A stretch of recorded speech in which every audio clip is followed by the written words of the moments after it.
La menopausia es una fase natural de la vida que puede resultar compleja.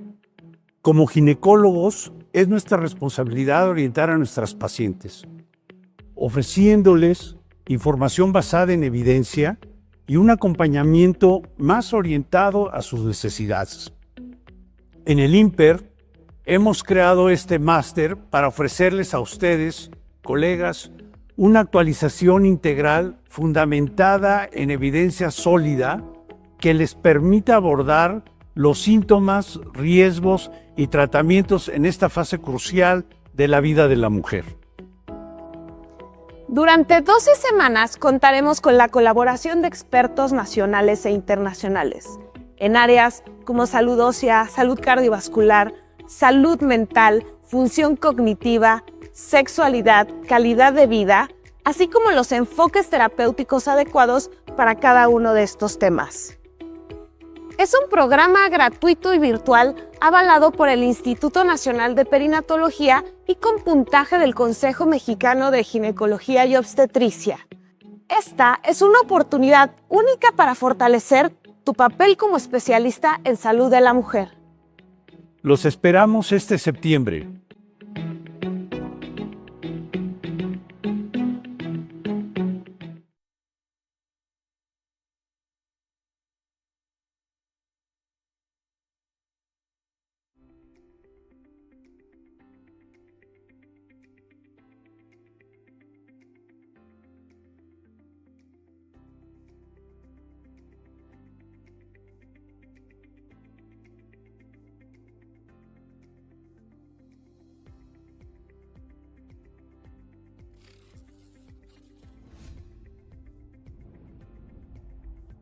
Secretaría de Salud, Instituto Nacional de Perinatología, Isidro Espinosa de los Reyes. Muy buenas noches, es un gusto estar con ustedes y tener la primera sesión del Máster INPER para el manejo integral y multidisciplinario de la menopausia. Me permito presentar para ustedes a la doctora Ana Cristina Arteaga, quien es la directora del Instituto Nacional de Perinatología Isidro Espinosa de los Reyes.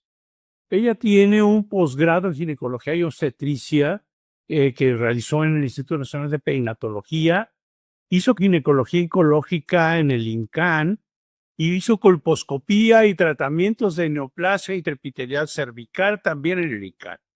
Tiene como maestrías investigación clínica, administración de hospitales y salud pública y bioética, esta última por la Universidad de Anáhuac. Además tiene un doctorado de alta dirección del CEPEVI. Es miembro académico numerario de la Academia Nacional de Medicina y de la Academia Mexicana de Cirugía. Tiene un Premio Nacional de Administración Pública en el 2022 en primer grado y reconocimiento a la excelencia médica en 2023. Le cedo la palabra a la doctora Cristina Arteaga. Gracias, doctor, por su amable presentación. Buenas noches a todas y a todos. Les doy la más cordial bienvenida al Máster INPER Manejo Integral y Multidisciplinario de la Menopausia. En este curso participamos más de 5,000 profesionales de la salud, sumándose a una experiencia académica sin precedentes. El curso consta de 12 sesiones en donde se abordarán 44 temas sobre aspectos clínicos, terapéuticos, psicosociales y de prevención de la menopausia. Agradezco la participación de los profesores nacionales e internacionales, cada uno expertise en su tema. Con este curso, el INPER reafirma su papel como institución de referencia y se coloca a la vanguardia en educación médica continua para la mujer. Agradezco también a Astelas por este proyecto, que sin su apoyo no hubiese sido posible. Sean todas y todos bienvenidos. Buenas noches.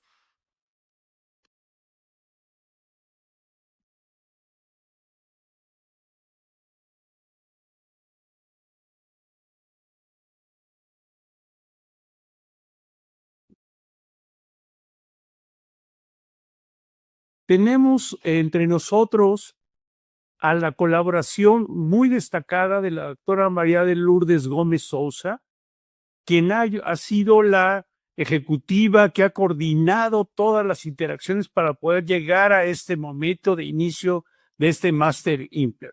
Ha permitido la coordinación con los profesores, la interacción de todos los espacios para poder llegar a este momento. Ella es ginecobstetra del Imper, desarrolló biología de la reproducción en el Imper también, hizo una maestría en educación y diplomado en gestión de centros educativos, es vocal de proyección comunitaria en la Comego para el periodo 2025-2026 y es la subdirectora de vinculación e intercambio en el Instituto Nacional de Perinatología y en su competencia ha desarrollado la oportunidad de tener este máster. Es profesora adjunta al curso de especialidad en ginecología y obstetricia del INPER. Como profesora adjunta y como coordinadora de este proceso, hemos podido desarrollar este protocolo para el proyecto para ustedes. Tenemos como parte de los colaboradores a la doctora Josefina Lira Plasencia, quien es candidata de la vicepresidenta de la FEMECOG, es presidenta del Colegio Mexicano de Especialistas en Ginecología y Obstetricia, ex coordinadora de la Clínica de Medicina de la Adolescencia en el Instituto Nacional de Perinatología por 31 años y tiene un reconocimiento a la mujer ginecóloga de FIGO en 2018.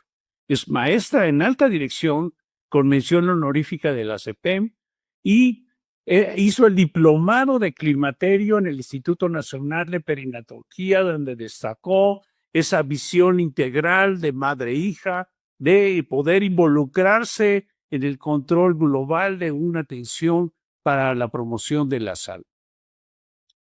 Tenemos al doctor Arturo Arellano Aguiluz, quien es médico cirujano de la UNAM, es ginecobstetra y biólogo de la reproducción humana del Instituto Nacional de Perinatología.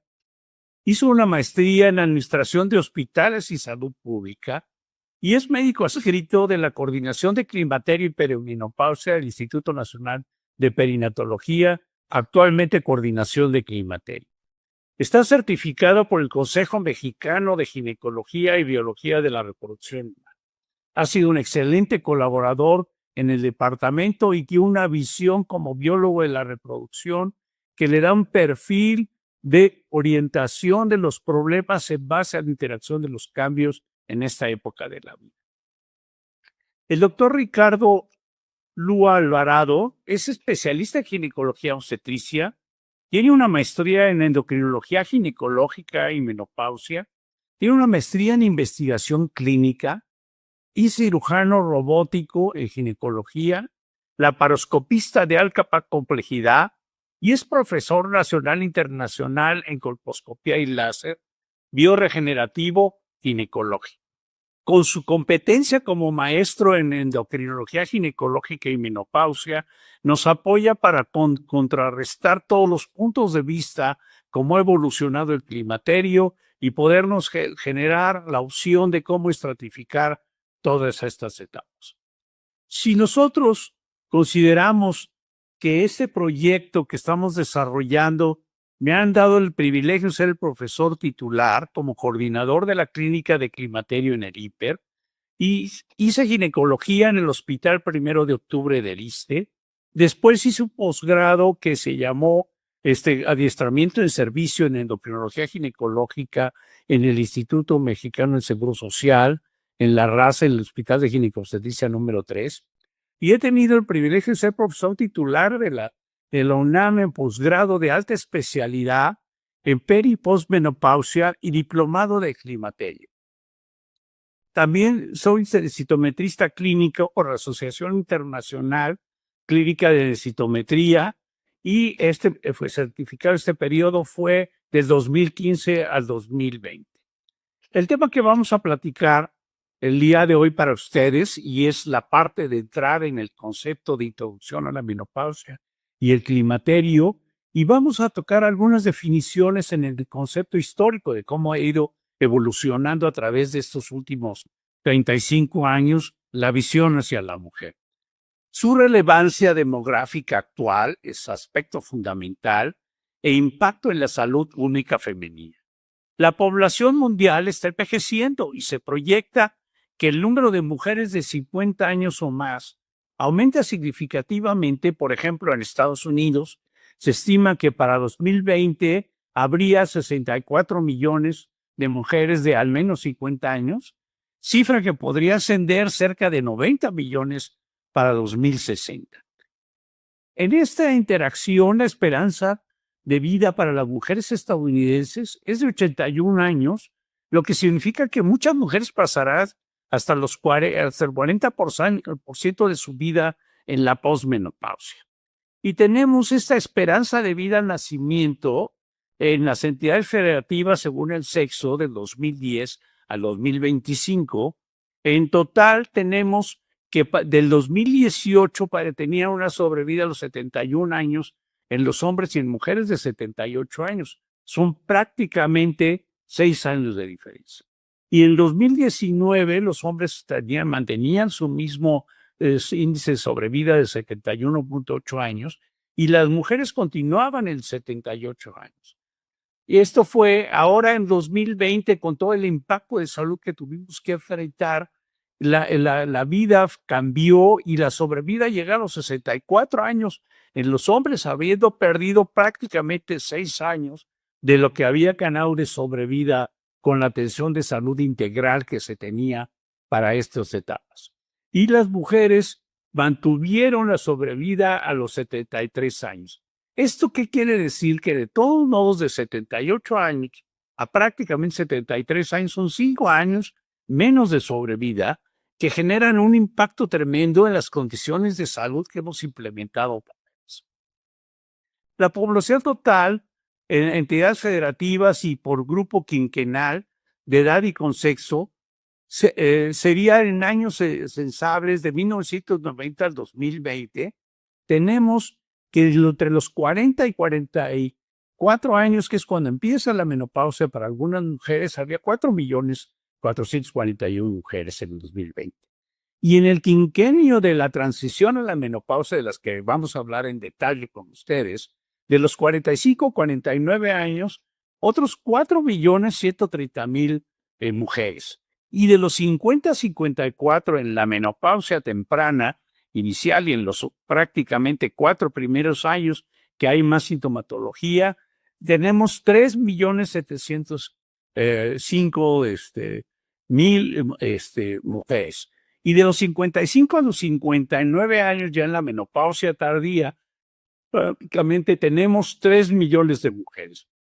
Y vean que arriba de los 60 años, hacia los 64 años, cuando terminaba el periodo que antes concedíamos como climaterio de 20 años entre la etapa reproductiva y la senectud, tenemos 2.563.000 mujeres. ¿Esto qué quiere decir? Quiere decir que nosotros estamos manejando 17.842.000 mujeres que prácticamente están con las condiciones de estar arriba de los 50 años y que podemos implementar una estrategia de salud adecuada. Y con nuestros vecinos que tienen 64 millones de mujeres, hay una diferencia sustancial, no solo en los años de sobrevida, sino en el número de pacientes que hay que requerir una atención adecuada para eso. Vean el concepto cómo ha ido evolucionando.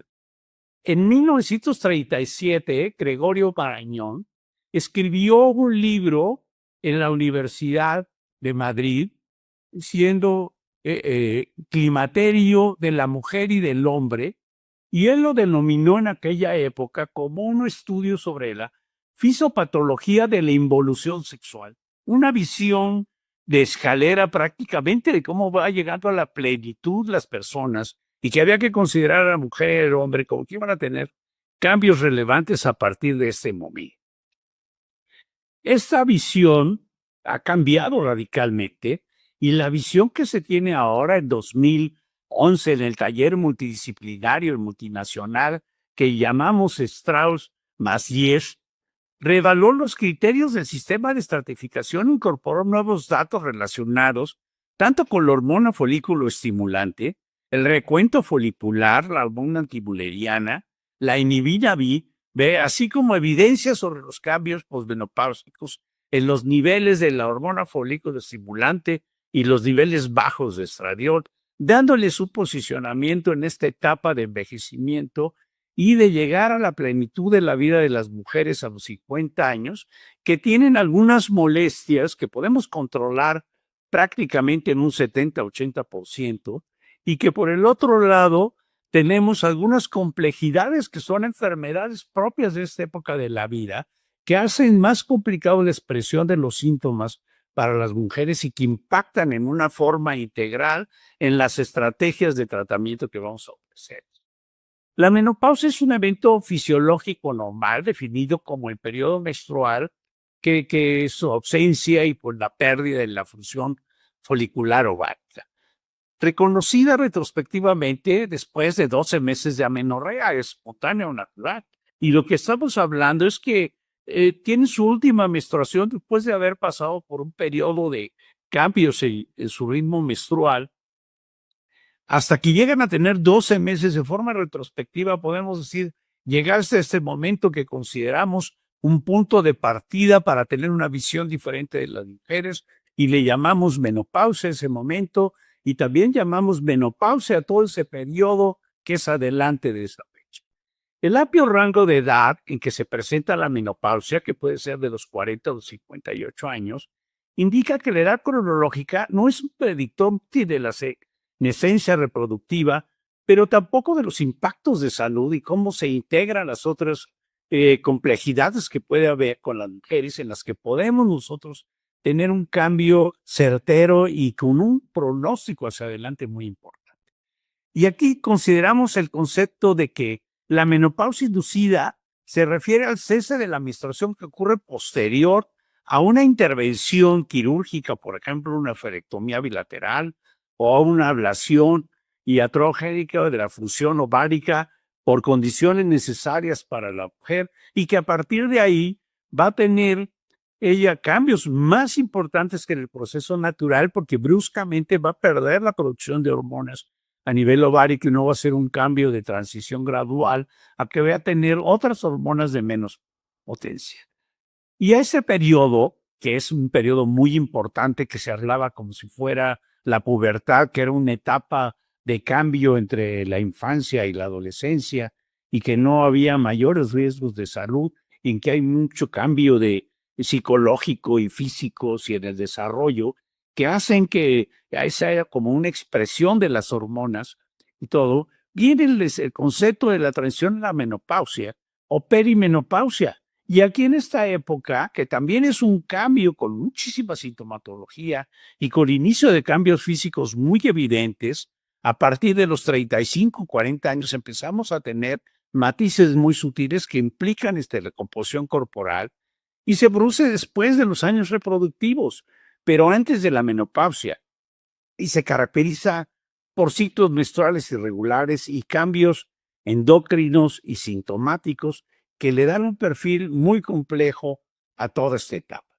Y vean ustedes lo que sucede en esta época. Viene un libro que escribió Robert Wilson, que es Femenina para Siempre, y en ese el libro él lo que explica es que llegó un parteaguas que decía que a partir de ese momento se consideraba como una enfermedad la deficiencia de hormonas, y que había la posibilidad de que toda mujer pudiera mantener por el resto de su vida una expresión de su feminidad, que pudiera mantenerla si cambiaba el objetivo, y no era un objetivo descriptivo negativo, sino propositivo, de que había la posibilidad de interactuar. Y su documento se publicó por la revista de cirugía, de obstetricia y de ginecología, y de la Asociación Americana de Geriatría.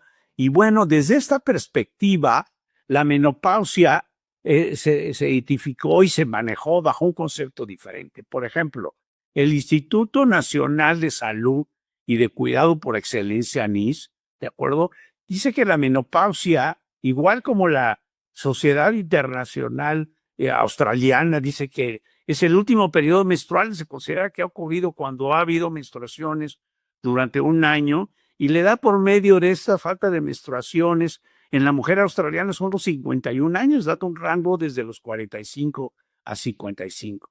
Y hablan de una menopausia temprana que habla que ocurre entre los 40 y 45 años y es denominada como menopausia temprana porque hay que darle importancia a esa etapa, aunque solo es el 10% de mujeres que empieza a tener esta etapa tan temprana, que son prácticamente 10 años.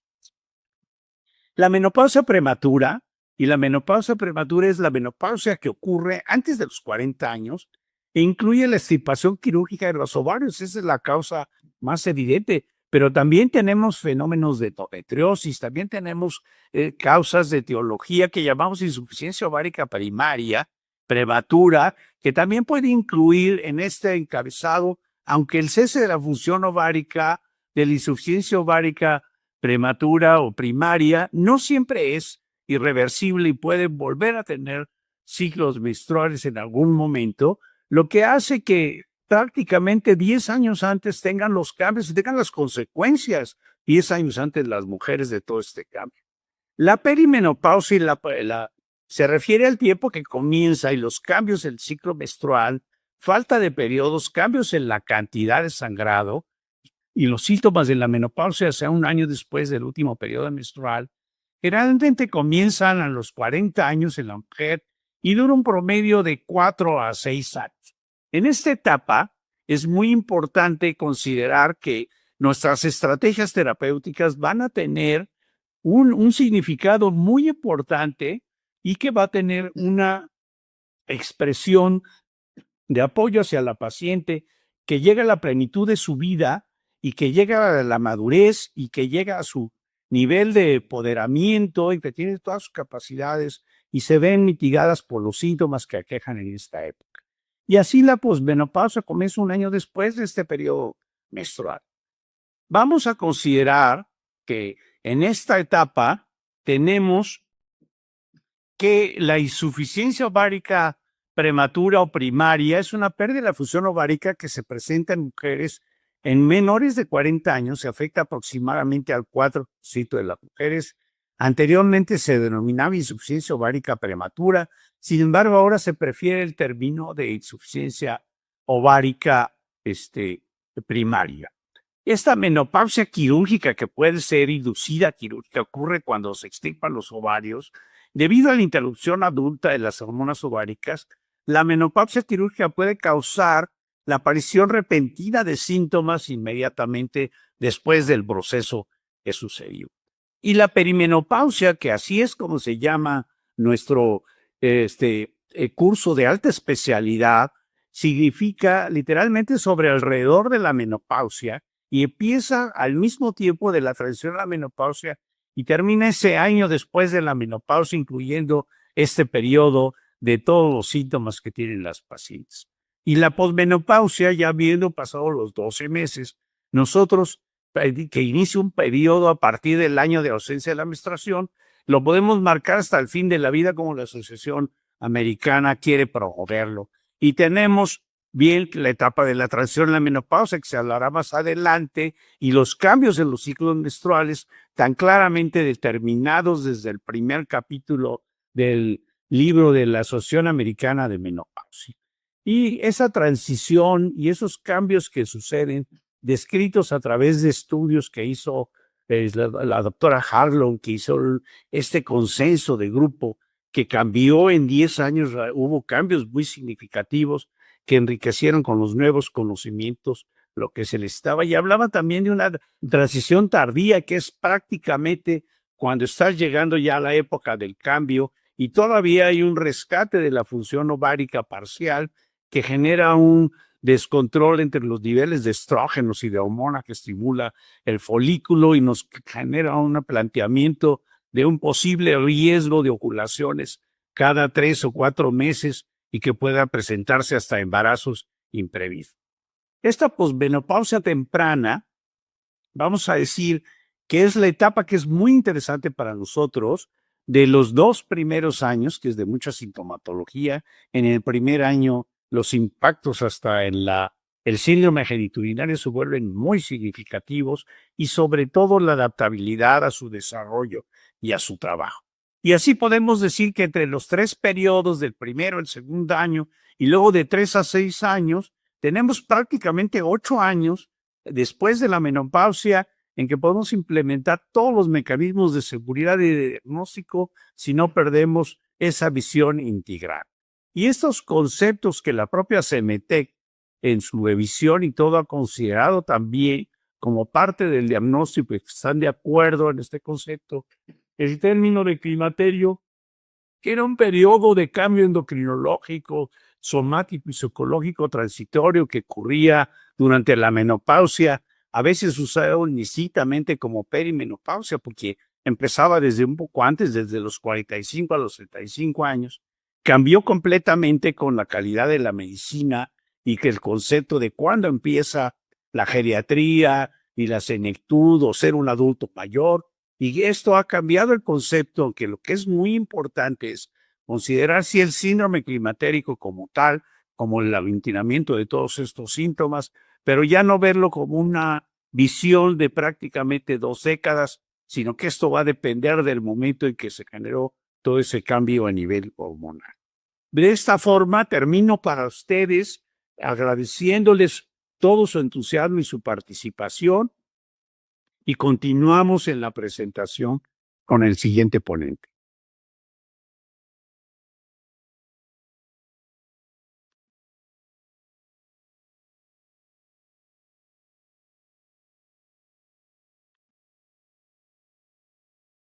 Listo, muy buenas noches a todos. Les agradezco la invitación, doctor Ortiz. Muchas gracias por contemplarme en este gran proyecto. Y pues para continuar con los temas del día de hoy, me encargaron hablar con ustedes sobre la fisiología del climaterio y más bien la fisiopatología del síndrome climatérico como tal. A mí me gustaría empezar diciendo que este término, pues más que fisiopatología, yo lo mencionaría como solo fisiología del climaterio, tomando en cuenta que pues esta etapa es una parte más de la vida reproductiva de la mujer. Entonces, todos estos cambios debemos de cada vez pues hacer conscientes, tanto nosotros como médicos como a las pacientes, que es una etapa más de la vida, es un proceso fisiológico y que más que una enfermedad debemos de transitarlo como una parte más o normalizar un poco más todos estos síntomas que las pacientes presentan al final de la vida reproductiva. Entonces, esta plática tiene como objetivos describir el ciclo menstrual normal y las alteraciones del ciclo menstrual en la transición a la menopausia, ubicar los cambios menstruales en el sistema de clasificación, en la tipificación del Stromas 10, que la siguiente ponencia les explicarán más a detalle esto, describir el efecto loop, qué significa y cuáles son las repercusiones clínicas en la etapa del climaterio y finalmente mencionar los efectos del hipoestrogenismo en diferentes órganos y sistemas. Entonces, empezaré diciendo que la vida reproductiva se enmarca dentro de pues la menstruación, digamos que es el signo clínico con el cual podemos nosotros saber que la mujer empieza y termina su vida reproductiva, inicia con la menarca o la primera menstruación y termina con un diagnóstico retrospectivo 12 meses posterior a la última menstruación. A esto se le conoce como menopausia. Hay que tener en cuenta que este solamente es un día en la vida de la mujer y pues a todos los cambios que suceden antes de la última menstruación se le conoce como perimenopausia. Sabemos que en México, en promedio, las mujeres llegan a la menopausia a los 49 años, más o menos un año, y se da por un agotamiento de los folículos ováricos con la consecuente hipoestrogenemia y el incremento secundario de hormona folículo estimulante. Esto es lo que nos va a llevar al cuadro clínico característico que vamos a ir desmenuzando a lo largo de esta presentación. Entonces, vemos cómo el ciclo menstrual normal, sabemos todos que lo dividimos en 2 fases, ¿no? En la fase folicular y en la En la fase lútea, hablando de las hormonas de la hipófisis que se encargan pues de controlar este ciclo, en donde va a haber una serie de cambios importantes para la mujer. Entonces, en la primera fase o en los primeros 14 días de este ciclo, la hormona folículo estimulante va a ser la encargada del reclutamiento folicular y es quien les va a producir la estimulación ovárica suficiente para llevar a un folículo maduro y finalmente la ovulación. En la segunda fase del ciclo, pues predomina más bien posterior a la ovulación. Sabemos que se requiere un pico de hormona luteinizante para la liberación del óvulo y en la segunda mitad del ciclo, en caso de no conseguir un embarazo, pues vendrá entonces un desprendimiento del endometrio para la venida de la menstruación. Y esto así de simple nos ayuda a entender los cambios que van a suceder durante la transición a la menopausia y nos va a ayudar a explicarles o a traducir a las pacientes pues la normalidad de estos síntomas o de estos cambios que van a presentar. Sabemos que el inicio de la perimenopausia se ha descrito que puede iniciar desde los 39 años hasta los 51. Vean cómo el rango de edad es sumamente amplio, entonces pues no vamos a tener un grupo tan homogéneo de pacientes, ¿no? Al contrario, vamos a tener mujeres en diferentes edades que se van a encontrar en la transición a la menopausia. En promedio podemos decir que la perimenopausia tiene una duración de 2 a 8 años y los primeros cambios que se van a ver reflejados son las alteraciones en el eje hipotálamo, hipófisis, ovario y esto secundario a la depresión o al agotamiento de los folículos ováricos. Entonces, pues sabemos que en la fase folicular o en la primera mitad del ciclo, como les decía, la hormona que va a predominar va a ser el estradiol. Esto ya en la perimenopausia los niveles de estradiol van a presentar intermitencia dependiendo de pues la respuesta que tenga el reclutamiento folicular en cada uno de los ciclos. Va a haber estas irregularidades y vean cómo llegado a los 50 años, y unos años, los primeros 2 a 3 años posteriores, hay una caída abrupta en el estradiol y un incremento secundario de hormona folículo estimulante, también de hormona luteinizante, pero la hormona folículo estimulante será la predominantemente elevada. Y bueno, estos cambios se van a traducir en todos los síntomas clínicos que les voy a decir a continuación. Uno de los objetivos de esta plática era situar esta etapa o estos cambios fisiológicos dentro del sistema de clasificación de la vida reproductiva.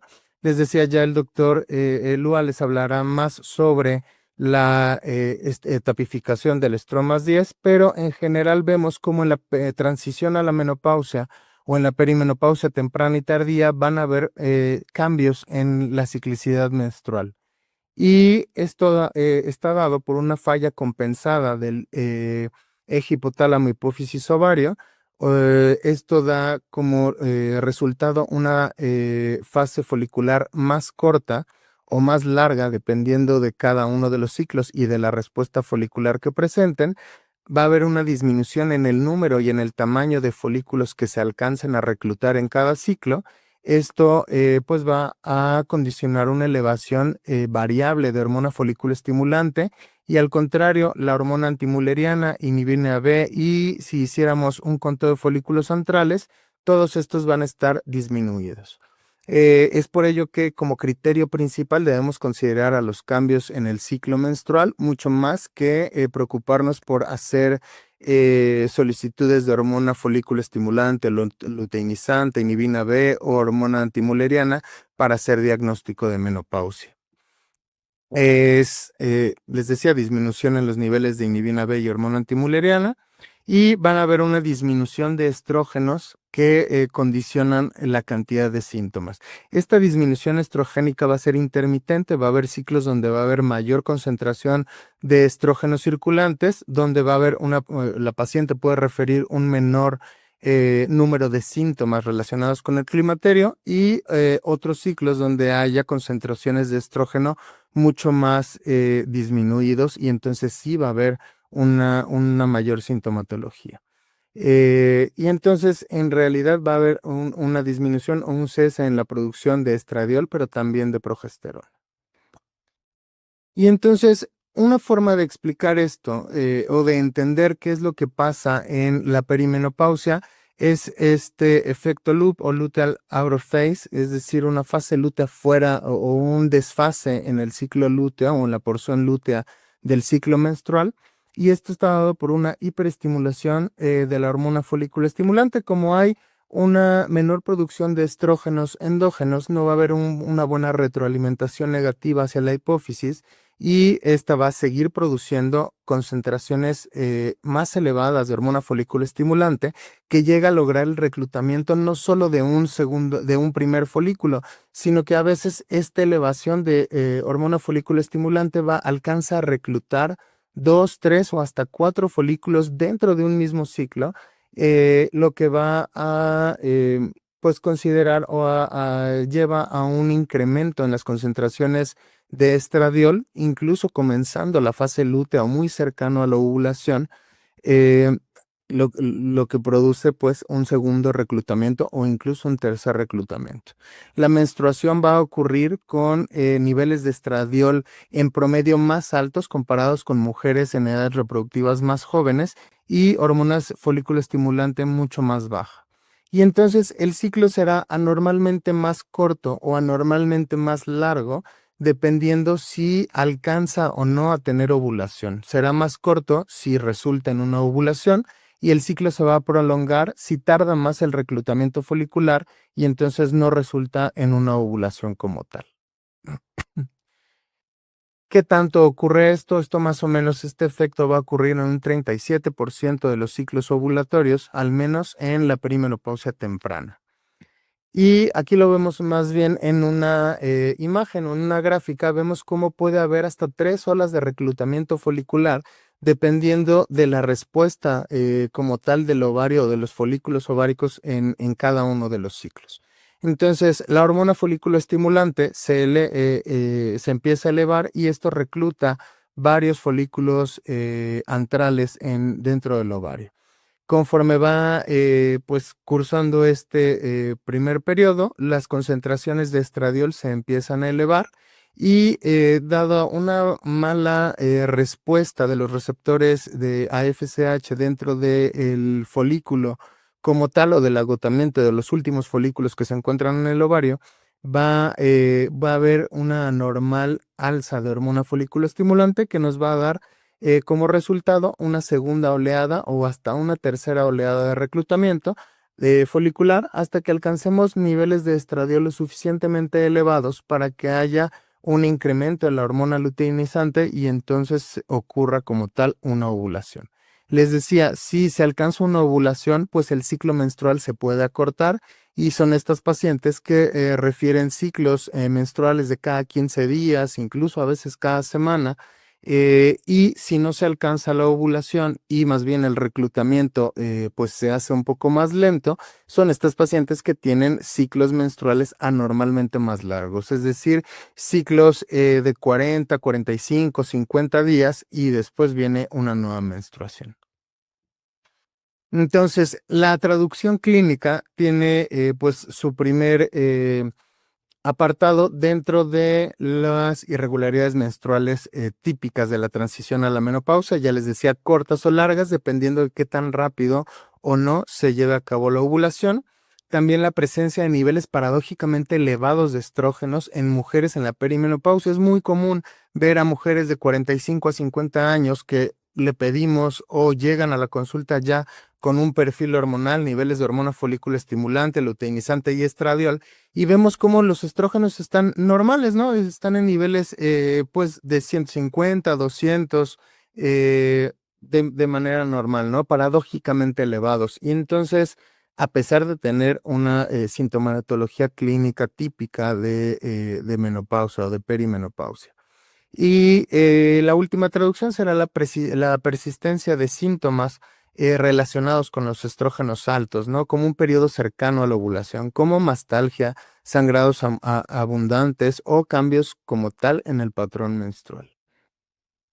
Y entonces todos estos cambios, esta diapositiva más que pues enumerarles o enlistarles en dónde se encuentran los receptores alfa y beta estrogénicos, es más bien para que vean los efectos que tienen los estrógenos en todo el sistema de la mujer, ¿no? Tenemos receptores alfa estrogénicos que van a promover la proliferación y crecimiento celular, los receptores beta estrogénicos que proporcionan más bien protección cardiovascular, neuroprotección y regulación inmunitaria de la inflamación, y también una nueva descripción muy reciente sobre el efecto que tienen los estrógenos en una porción de los receptores acoplados a proteínas G, que también tienen pues efectos en todo el sistema de la mujer. Entonces, dada esta alta concentración de receptores alfa y beta estrogénicos y acoplados a proteínas G también, los estrógenos van a condicionar una serie de cambios importantes. Los cambios que se van a presentar en la transición a la menopausia, empezando por el hipotálamo, va a haber una reducción en la retroalimentación negativa sobre la GnRH, y también esto se va a traducir en una hiperactividad de las neuronas Candy, este sistema complejo y de muy reciente diagnóstico de X-peptina, neuroquinina B y dinorfina. Y la alteración, esto lleva a una alteración en el centro termorregulador, que es básicamente lo que va a condicionar los síntomas vasomotores clásicos del síndrome climatérico. Si hablamos del sistema genitourinario, vemos como la carencia de estrógenos va a condicionar atrofia del epitelio vaginal y urotelial, con una pérdida de la producción o de la síntesis de colágeno, una disminución en la vascularidad, y bueno, estos serán los cambios que van a producir el síndrome genitourinario de la menopausia, que a lo largo de este máster les irán platicando los diferentes ponentes. A nivel del sistema osteoarticular va a haber un incremento en la resorción ósea, esto dado por los osteoclastos activados por Rank ligando, y también este hipoestrogenismo va a condicionar una menor absorción intestinal de calcio. Entonces, de ahí que pues uno de los causas más frecuentes de osteoporosis secundaria será pues el hipoestrogenismo o la llegada a la menopausia. También en mujeres con menopausia anticipada o insuficiencia ovárica prematura, bueno, pues será también algo que nos tendrá que ocupar. El hipoestrogenismo de edades más jóvenes, pues también condicionará un mayor número de pacientes con osteoporosis. Si habláramos del sistema cardiovascular y metabólico, vemos como la baja de estrógenos condiciona un mayor número de pacientes con dislipidemia, una redistribución de la grasa corporal, ¿no? Predominando una adiposidad central, además de promover resistencia a la insulina y un riesgo aterosclerótico incrementado. Y esto por los cambios en el sistema inmune y pues en las células de inflamación a nivel de las arterias, que va a condicionar un riesgo aterosclerótico mayor al momento de tener concentraciones estrogénicas bajas. Y como tal, síntomas generales producidos por el hipoestrogenismo, y todos hemos tenido en la consulta pacientes que refieren llegada a la menopausia, cansancio físico y mental. Vean cómo el 61% de las pacientes lo refieren, irritabilidad y cambios en el estado de ánimo, depresión, ansiedad. Más de la mitad de las pacientes van a tener estos síntomas. Alteraciones en el sueño, ¿no? Insomnio inicial o terminal, igual el 53% de los pacientes. Es frecuente las molestias musculoesqueléticas, y esto se traduce en dolor articular, rigidez de articulaciones, dolor con los movimientos, cansancio, y esto se presenta igual en más de la mitad de las mujeres ya desde la transición a la menopausia, secundaria al hipoestrogenismo. Y finalmente, cambios en piel y anexos, ¿no? Refieren las pacientes piel mucho más seca, uñas quebradizas, caída de cabello. En realidad, una traducción también del hipoestrogenismo, sin perder en cuenta que habrá que hacer diagnóstico diferencial con algunas otras patologías endocrinas, como los trastornos tiroideos, que pues dan síntomas muy parecidos o síntomas generales muy parecidos a los que presenta una mujer durante la transición a la menopausia. Y entonces, hablando de todos estos cambios y de la fisiopatología como tal, el síndrome climatérico, les reitero, es un proceso fisiológico. Cada vez habrá que normalizar más el decirle a las pacientes que pues es una etapa más de vida y todos estos cambios son esperados para la edad y que más bien debemos de ayudar a entenderlos de una mejor manera y poder cursarlos con la menor cantidad de molestias posibles. Es una traducción del envejecimiento ovárico y no hay que perder de vista las repercusiones multisistémicas que tiene el hipoestrogenismo como tal, secundario al agotamiento folicular en estas pacientes. Y entonces incidir en estos efectos, en todos los síntomas que se presentan debido al hipoestrogenismo, pues va a tener efectos muy positivos en mejora en la calidad de vida de nuestras pacientes.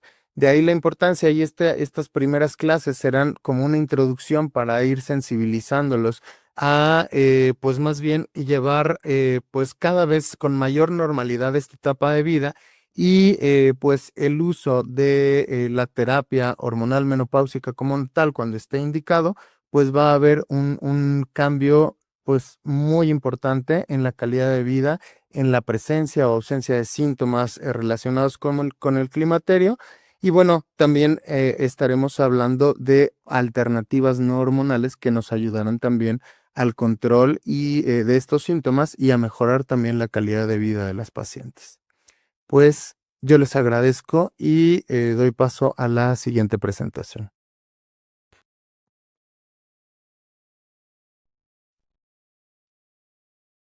Listo, doctor.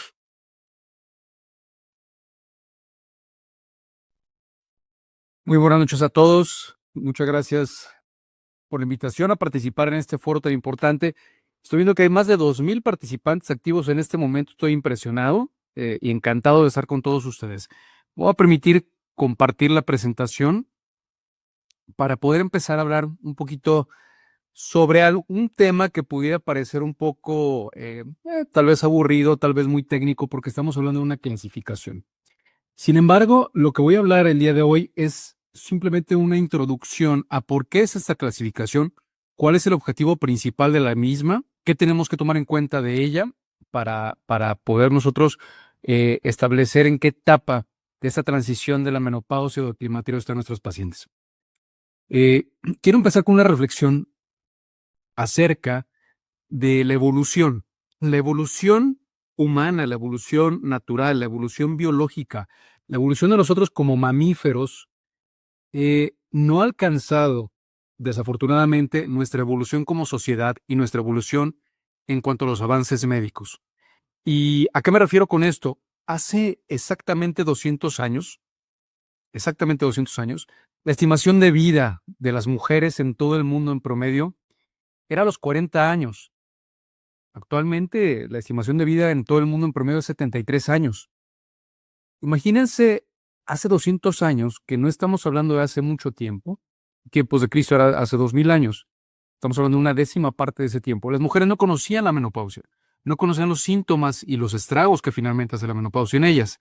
Actualmente nuestras mujeres pues viven prácticamente desde los 45, 50, 55 años hasta los 75, 80, 85 años. Estamos hablando de un promedio de 25 a 35 años de vida en menopausia. Eso no ocurría antes y ocurre ahora. Por lo tanto, estoy de acuerdo en que no es una enfermedad, sin embargo, es una condición de vida a la cual muchas mujeres se enfrentan y la cual nosotros como médicos y sobre todo ginecólogos tenemos que ser expertos en poder manejarlas y tratarlas de manera adecuada para evitar en lo posible las complicaciones físicas, mentales, sociales y por supuesto de salud que nos lleva la menopausia. Bien, dicho esto, quiero agradecer nuevamente a el grupo de Astellas. Este es mi conflicto de intereses. Soy speaker o soy asesor científico de estas casas comerciales. En esta ocasión estoy participando en conjunto con el Instituto Nacional de Perinatología y Astellas en este precioso y hermoso diplomado o máster de climaterio y menopausia que seguro que es de mucho interés y lo estamos viendo con los participantes. Bien, entremos al tema. Estramo más 10. ¿Qué es el estramo más 10? Bueno, para empezar el significado. Todos sabemos que estrado significa popotes, pero hoy no vamos a hablar de popotes, ni vamos a hablar de pajillas o pajas. El estrado son las siglas de una clasificación que se hizo, que es Stages of Reproductive Aging Workshop. Es decir, fue un taller donde se juntaron expertos, y voy a hablar un poquito más acerca de ello, durante un par de días para establecer las etapas del envejecimiento normal o natural de las mujeres y poder nosotros clasificar a estas mujeres y poder nosotros identificar en qué etapa están y poder dar tratamientos adecuados. Entonces, este es el significado, y es nada más el significado del taller que se hizo. Bien, ahora, ¿por qué? ¿Por qué se hizo hace algún tiempo esta edificación? Bueno, porque sería muy fácil para nosotros determinar que una mujer de 45 años, 48 años, 50 años, 52 años ya está entrando a la etapa del climaterio o de la menopausia o de la posmenopausia. Entonces, esto se estableció para evitar utilizar la edad como un factor de identificación de en qué etapa está la paciente, y entonces tener datos mucho más objetivos para poder nosotros clasificar en qué etapa exactamente está. Esa es la razón por la cual se utilizó o se hizo o se creó esta clasificación de estrado más 10. ¿Y el 10 qué significa? Significará que hay 10 estadios más o que hay 10 puntos más que se le sumaron al puntaje, que cabe mencionar que esta estadificación no lleva puntaje. Es muy sencilla en realidad. Bueno, el 10, el estrado más 10 es porque simplemente una razón muy sencilla. La primera intervención o la primera reunión que hubo para establecer esta estadificación fue en el año del 2001 y fue 10 años después que se volvió a reunir un comité de expertos para actualizarla. Por eso es la clasificación de Straw más 10. La original solamente se llamaba Straw. Entonces fue en el año del 2001 donde más o menos 27 expertos de todo el mundo o de varias partes del mundo se reunieron para estadificar o para establecer cuáles eran estas etapas de la mujer y poder definirlas. Se dividieron 3 categorías principales, que las vamos a hablar en un momento más, y se establecieron 7 etapas diferentes en esas 3 categorías de etapas de la mujer. Actualmente y desde entonces, bueno, se considera el gold estándar para la clasificación de la etapa reproductiva de la mujer, desde el inicio de la menarca o desde la menarca como tal, que es el inicio de la menstruación, hasta la última menstruación como tal y luego el advenimiento de la menopausia tardía. Es muy parecido a la clasificación que podemos utilizar nosotros de Tanner, para nosotros hablar el mismo idioma, es decir, pues tiene un Tanner 1, un Tanner 0, un Tanner 3. Cualquier persona, cualquier colega que nos diga que una mujer tiene un Tanner 3, nosotros ya sabemos perfectamente qué características clínicas o físicas tiene esa paciente sin tener él o ella que describírnoslo. Lo mismo aquí, cuando nosotros clasificamos a una paciente en un straw -3, un straw 0, un straw +1, etcétera, ya sabemos qué características clínicas y bioquímicas puede tener. La primera reunión o la primera clasificación estuvo un poquito al límite o un poquito limitada debido a diferentes situaciones. No había muchos avances en el conocimiento y en el desarrollo del entendimiento de la función ovárica, no como lo hay ahora o no como lo hubo en el 2011 que se hizo la actualización, y los cambios que ocurren en el hipotálamo y la hipófisis. A pesar de que es una clasificación que se hizo en el 2011, la nueva, pues ya no estamos hablando de algo tan nuevo como tal. Estamos hablando de más de 10 años de evolución de esta clasificación y es la que tenemos que utilizar actualmente y aún tiene sus limitantes muy importantes de las cuales voy a hablar y va a ser parte de las conclusiones que vamos a mencionar el día de hoy. Fue entonces en junio de 2011 en Washington que se reunieron nuevamente y ya patrocinados o afiliados por diferentes organizaciones internacionales que se dedican totalmente al estudio de la menopausia, entre ellas la NAMS, entre ellas la NIA y la IMS, para modificar y hacer un poquito más congruente o hacer un poquito más útil esta clasificación de la cual estamos hablando.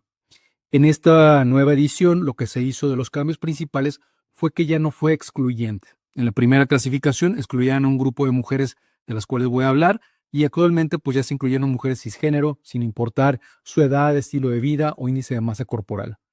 Se incluyó también con mayor énfasis, sin embargo, no como algo necesario o indispensable, la utilización de valores bioquímicos para ayudarnos a estadificar o clasificar a las pacientes, entre ellos la hormona antimülleriana y el conteo de folículos centrales realizados por ultrasonido, siempre recordemos vía transvaginal.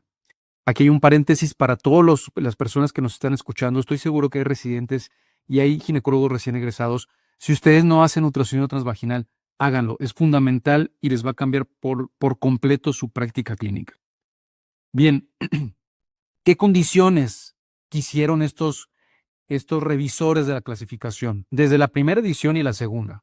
Primero, que todos los datos estuvieran basados en datos objetivos o toda la clasificación fuera con datos objetivos, no subjetivos como puede ser la edad. Que si vamos a incluir algunos tests o algunas pruebas bioquímicas, sean relativamente económicos y accesibles. Para nuestro medio, y yo lo puedo decir en el medio en el que afortunadamente me muevo en la ciudad de Guadalajara, pues podría considerar que todos mis colegas pueden hacer estos tests sin ningún problema. Pero si nos trasladamos a áreas o lugares muy aislados, no nada más de África, en mismo México, podemos tener ciertas limitantes para tomar adecuadamente estos estudios o limitantes económicas en algunos sectores de la población, y tenemos que tomarlo en cuenta. Y la otra condición era que esta clasificación nos permitiera a todos establecer en qué área está la paciente sin empalmar estadios. Que si está entre el -1 y el -2, no. O está en el -1 o está en el -2. O está en el +2 o está en el +3, etc. Y los objetivos de la clasificación o de la estadificación de Stroh es pues que sea utilizado universalmente, es lo que se quiere. Ojalá que cuando ustedes terminen este máster, todos hablen de la paciente que no digan, es que es perimenopáusica, es que es posmenopáusica, es que está en la transición. No. Esta paciente está en el Stroh 1, Stroh -2, Stroh -1. ¿Para qué? Para que todos hablemos el mismo idioma y estemos, sobre todo si compartimos expedientes de las pacientes, no iniciemos todo desde el principio. Y, por supuesto, el otro objetivo, que es el más importante, que podamos ofrecerle lo que le corresponde a esa paciente en esa etapa de su vida. Que si todavía no ocupa hormonas, ocupa suplementación, que si ya ocupa hormonas o que se ocupa algunos estudios especiales de acuerdo a la etapa de la edad reproductiva en la cual está. Bien, ahora hablemos de las etapas. Recordemos que mencioné que esta estadificación habla de 3 etapas principales. Las etapas van a incluir diversas áreas o diversos segmentos y diversos estadios que van a incluir diferentes criterios. El principal y que viene aquí en amarillo y que estoy seleccionando con mi pequeña flecha es el ciclo menstrual. Nosotros tenemos que seguir por lo pronto basándonos principalmente en las características del ciclo menstrual para poder identificar en qué área o en qué segmento va nuestra paciente. Los otros 3 criterios que podemos tomar en cuenta y que si los tenemos al alcance y podemos pedírselos a la paciente, son muy útiles y nos ayudan a determinar con más exactitud el estadio en el que está nuestra paciente. Y esos son los valores bioquímicos, como pueden ser el nivel de la hormona folículo estimulante, el nivel de estradiol como tal, el nivel de hormona antimureriana y finalmente el nivel o los niveles de la inhibina B.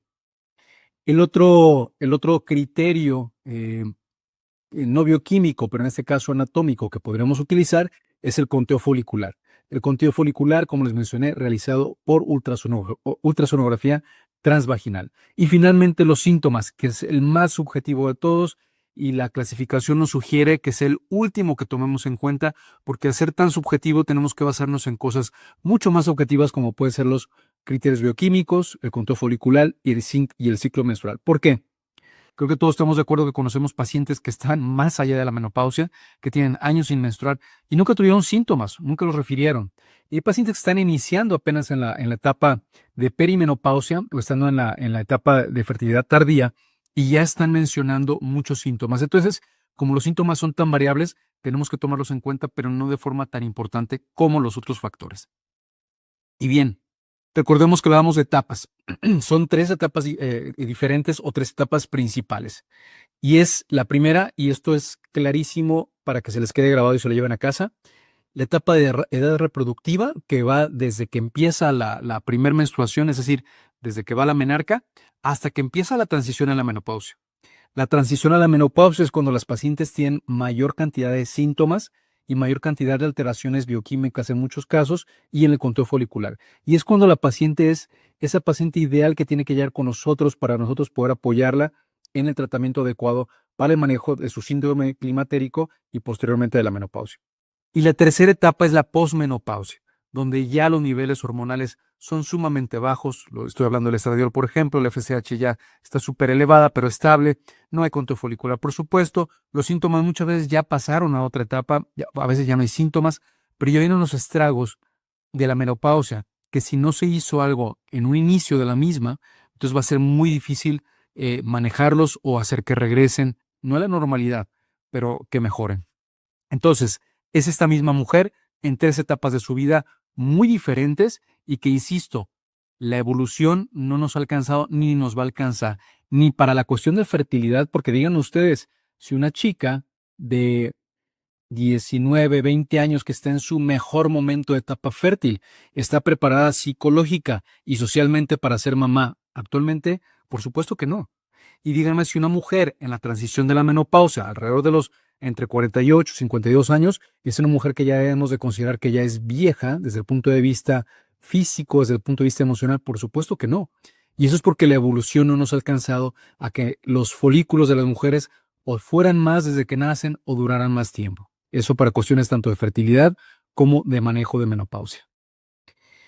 Entonces, y voy a ser muy insistente en esto porque la revisión del estrado es muy incisivo en esta parte. El criterio más importante de todos es el ciclo menstrual. Cuando empieza a haber alteraciones en el ciclo menstrual es cuando nosotros tenemos que tomar en cuenta dónde vamos a clasificar a esta paciente. Y aquí nos lleva otro problema. ¿Qué pasa con esas pacientes que de forma normal, o en una etapa temprana o una etapa de juventud, no tienen un ciclo menstrual adecuado? Es una pregunta que dejo al aire y que vamos a contestar más adelante. Y es muy insistente la clasificación de Straub en que los biomarcadores son muy útiles. Si los tenemos, hay que pedirlos, pero son solamente para soporte de poder clasificar bien a nuestra paciente. Y un dato importante, comparado a la clasificación del 2001 a la de 2011, es que ahora sí incluye algunas características de mujeres que son diferentes. ¿Diferentes en qué? En condiciones. Antes no incluía a las mujeres que fuman, ahora sí incluye a las mujeres que fuman. No incluía a las mujeres con índice de masa corporal alto, es decir, con obesidad, ahora sí las incluye. No incluía a mujeres cisgénero o transgénero, ahora sí las incluye siempre y cuando, por supuesto, tengan útero y tengan ovarios. Y no incluía a otras mujeres como puede ser las mujeres con ovario poliquístico o las mujeres que tienen una menopausia quirúrgica por histerectomía. Actualmente prácticamente todas las mujeres pueden estar incluidas a ser clasificadas dentro de los estadios de Straub. Bien, y vamos a ver ahora sí qué es la tabla de Straub o cuál es la clasificación per se. Se ve un poquito llena la tabla, pero lo vamos a ir desmenuzando poco a poco para entenderla de forma muy sencilla, porque en realidad es algo muy sencillo. Otra vez está dividida en 3 etapas que ya vimos: la etapa reproductiva, la transición a la menopausia y la posmenopausia. Dentro de esas 3 etapas hay 7 estadios que se subdividen. En realidad son 10 porque hay una subdivisión que vamos a ver enseguida, pero son 7 estadios principales. El criterio principal dijimos que es el patrón menstrual. Los criterios de soporte son las hormonas y el conteo antral. Y finalmente las características clínicas, es decir, los síntomas, es otro factor que tenemos que tomar en cuenta, pero no es el principal. Y aquí tenemos entonces toda la tabla de la clasificación de Straub. Se ve, no un poquito, se ve muy cargada, pero la verdad es que es muy, muy sencilla comparada a otros. ¿Por qué? Porque aquí no vamos a hablar de puntaje, aquí no vamos a hablar de valores establecidos o muy, muy puntuales. Simplemente vamos a hablar de cuestiones regulares, altas o bajas y alguna sintomatología. Y si les parece bien, vamos a dividirlo para que sea más fácil entenderlo en la edad reproductiva, la fase de transición a la menopausia y la posmenopausia, viendo las diferentes características. ¿Qué características? Bueno, los ciclos menstruales, que dijimos que es lo principal, el valor de la FSH, la antimileriana, la inhibina B y el conteo de folículos centrales como criterios de soporte, y aquí le llaman características descriptivas, que no es otra cosa más que síntomas de las características que nos va a mencionar la paciente en cada una de estas 3 etapas. La edad reproductiva se subdivide en 4 subetapas o 5 estadios: -5, -4, -3B, -3A. La etapa de transición a la menopausia se subdivide en 2 estadios, -2 y -1, que este es el que más nos va a llevar pacientes a la clínica y que más podemos nosotros influir en esa etapa de su vida. Y la posmenopausia se subdivide en 4 subestadios, +1A, +1B, +1C, y el 2, que es ya la menopausia tardía, que vamos a analizar cada una de ellas. Bien, fase reproductiva. En fase reproductiva vamos a tener las siguientes características. Los ciclos, la fase reproductiva inicia justo aquí cuando viene la primera menstruación, es decir, la menarca.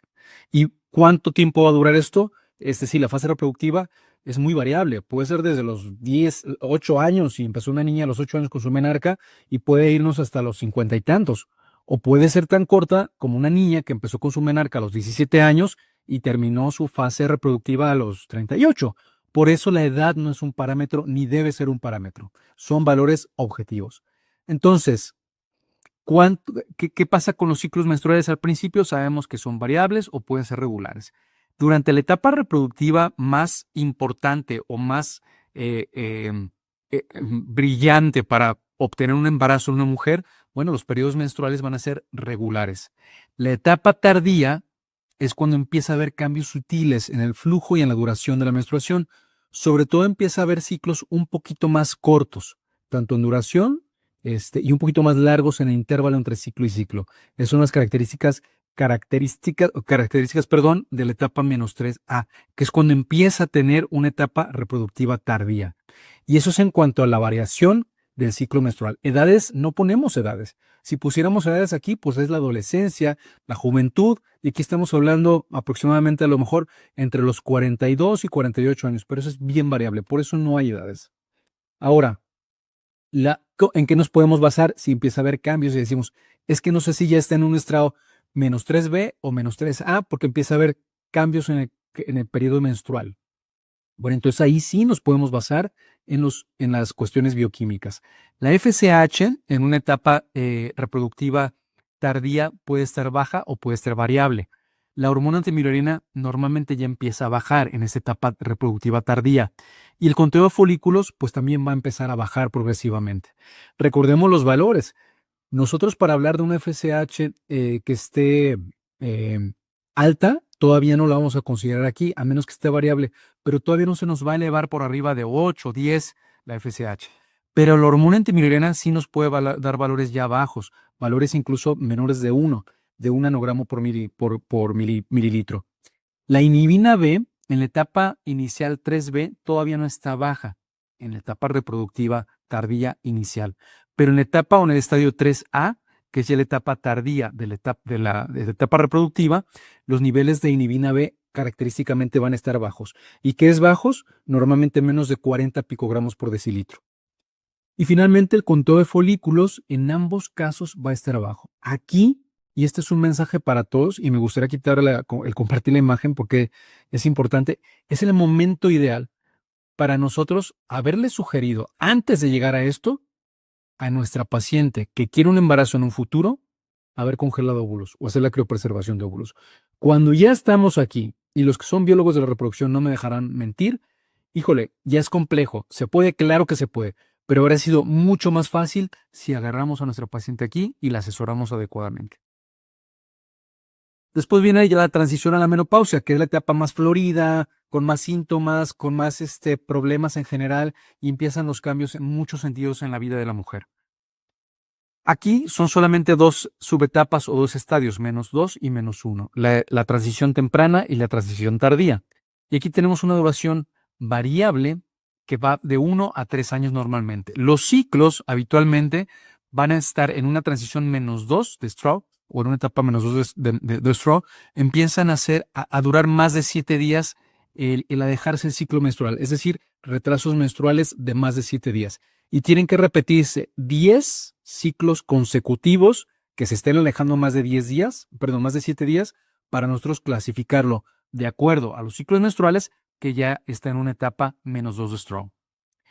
Y en la etapa -1 es cuando ya tenemos intervalos de amenorrea ya bien franca de más de 60 días, es decir, más de 2 meses, periodos de más de 2 meses sin menstruar. Es característico para ir a una etapa -1. Ante esto, una mujer que ciclaba normalmente ni siquiera necesitaríamos estudios bioquímicos. Pero bueno, si queremos apoyarnos de los estudios bioquímicos, vamos a encontrar que en el Stroh -2 vamos a tener antimilorina baja, inhibina B baja y folículos bajos, como ya lo teníamos previamente en la etapa reproductiva tardía. Sin embargo, aquí empieza a elevarse la FSH. Es el primer cambio. Y en la etapa tardía de la transición, es decir, en estrado -1, tenemos una FSH característicamente mayor a 25 unidades por litro. Y bueno, los síntomas empiezan normalmente en esta etapa de transición, que la mujer no ha llegado a amenorrea total, no de un año, por supuesto, pero que empieza con los síntomas. Y finalmente venimos a la clasificación o los estadios de la posmenopausia, donde se dividen en 1A, 1B, 1C y 2. La duración va de 2 años hasta 6 años, es decir, estamos hablando más o menos unos 7 años de síntomas de menopausia, que aquí tenemos otra vez, y soy insistente en esto, tenemos que influir nosotros para mejorar la calidad de vida de nuestro paciente. Los ciclos menstruales ya característicamente vienen a la última menstruación, una menorrea por lo menos de 12 meses, ya está en la posmenopausia y aquí tenemos que influir bastante. Y posterior a esto, pues ya no va a haber periodos menstruales, por supuesto. La FSH la vamos a encontrar alta, va a estar con altibajos, pero siempre alta. Y posteriormente la menopausia ya tardía a partir del estadio 1C, pues van a estar ya estables, siempre altos, pero ya estables sin cambios. La antibilirubina va a seguir baja, el conteo bajo y finalmente ya en una menopausia tardía vamos a tener pues antibilirubina sumamente baja o casi imperceptible, al igual que el inhibina B y el conteo de folículos muy bajo. Si nosotros analizamos, y los síntomas, mayor probabilidad de síntomas vasomotores en la etapa inicial de la posmenopausia y posteriormente ya en la menopausia tardía vienen los síntomas de la atrofia urogenital, que son todo un tema. La gente lo ve como algo que debe de pasar y no es así. No debería haber anuncios espectaculares de pañales para adultos. En lugar de eso, tendría que haber anuncios de terapia de reemplazo hormonal o terapias de biorregeneración para evitar los síntomas de la atrofia urogenital. Y bueno, si nosotros observamos esto, realmente la clasificación es muy sencilla, es muy fácil. Podemos tenerla en tabla y decir, la paciente está aquí, háganlo 3, 5 veces, posteriormente ya no van a ocupar la tabla. La idea de todo esto es clasificar y hablar el mismo idioma. Consideraciones especiales. A ver, Ricardo, ¿qué vamos a hacer? Si tú me dices que tomemos en cuenta el ciclo menstrual, ¿qué hacemos en los pacientes que tienen histerectomía? Pacientes que tienen ovario poliquístico y que ciclan cada 2, 3 meses, o pacientes que tienen quimioterapia. Es precisamente en estas pacientes donde tenemos que basarnos mucho en los criterios bioquímicos y los ultrasonográficos, además de los síntomas, para nosotros poderlas clasificar adecuadamente, porque si no, estaremos en un problema. Entonces, son casos especiales donde con mayor énfasis esos datos extra nos pueden ayudar. Conclusiones. No tomes en cuenta la edad de la paciente. Toma en cuenta sus ciclos menstruales, siempre y cuando no tenga una condición que no sea la perimenopausia que afecte sus ciclos menstruales. Considera los valores bioquímicos y ultrasonográficos, sobre todo en poblaciones especiales. Y ten en cuenta siempre la clasificación para una estadificación ordenada y consistente. Con esto termino mi presentación. Yo quiero agradecer mucho su atención. Para mí, nuevamente, es un placer, un gusto poder estar con ustedes todo el día, en esta noche, compartiendo un poquito de estos conocimientos. Como conclusión, no como conclusión, pero como reflexión final, yéndonos a cuestiones a lo mejor que no son menopausia, pero que tiene que ver con hormonas, porque van a aprender mucho hormonas en este máster. Si ustedes serán un foro de 500 ginecólogos colposcopistas y les preguntan cuántos de ellos vacunan a todos sus pacientes contra VPH, todos van a levantar la mano. Pero si les preguntan cuántos de ellos a todas sus pacientes de 28 a 30 años que quieren tener un hijo en el futuro les sugieren una criopreservación, casi ninguno lo va a hacer. En un foro de biólogos todos lo van a hacer, pero en un foro de ginecólogos en general no lo van a hacer. Esto es nada más un mensaje para que veamos a la paciente como un ente integral que no va nada más a un Papá Nicolau, o que no va nada más a embarazarse, o que no va nada más por una infección, o que no va nada más por síntomas de menopausia. Siempre hay que abordar a la paciente de forma integral y ofrecerle todo lo que esté en nuestras manos para mejorar su calidad de vida. Y este máster estoy seguro que les va a dar muchas herramientas para una población que viene creciendo en nuestra sociedad. Nuevamente, muchas gracias y cedo los micrófonos. Creo que es la doctora Josefina Lira. Muchas gracias. Buenas noches.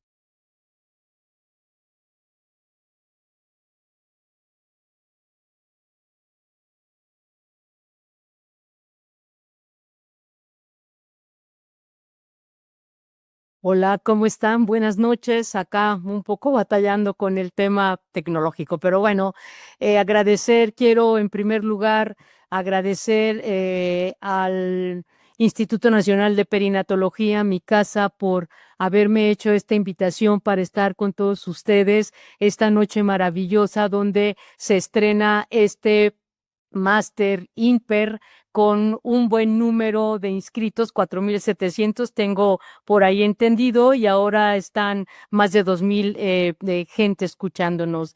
Agradecer en primer lugar a mi querida doctora Cristina Arteaga, una de mis mejores alumnas. Estoy encantada de estar contigo, Cristina. Muchísimas gracias por la invitación.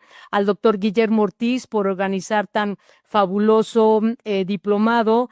A la doctora Lourdes Sousa por su excelente coordinación en este diplomado.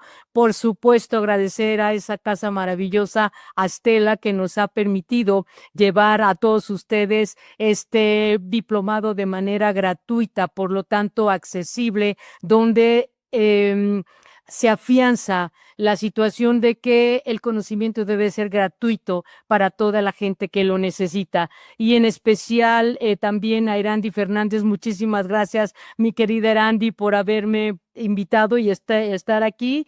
Y bueno, Arturo, que está también con nosotros, muchas gracias, encantada de estar contigo. A Ricardo también un abrazo por estar todos aquí. Estos profesores increíbles me hacen estar un poco nerviosa, y sobre todo estos asistentes que están el día de hoy con nosotros conectados para escuchar estos temas de menopausia que sé que son interesantes para ustedes. Ustedes seguramente se van a preguntar, ¿qué hace Josefina Lira ahí en este curso de menopausia, de climaterio? Si ella es experta en el área de adolescentes, pues déjenme decirles que yo tomé el diplomado de climaterio en el instituto, lo terminé justo apenas ahora en febrero o en marzo.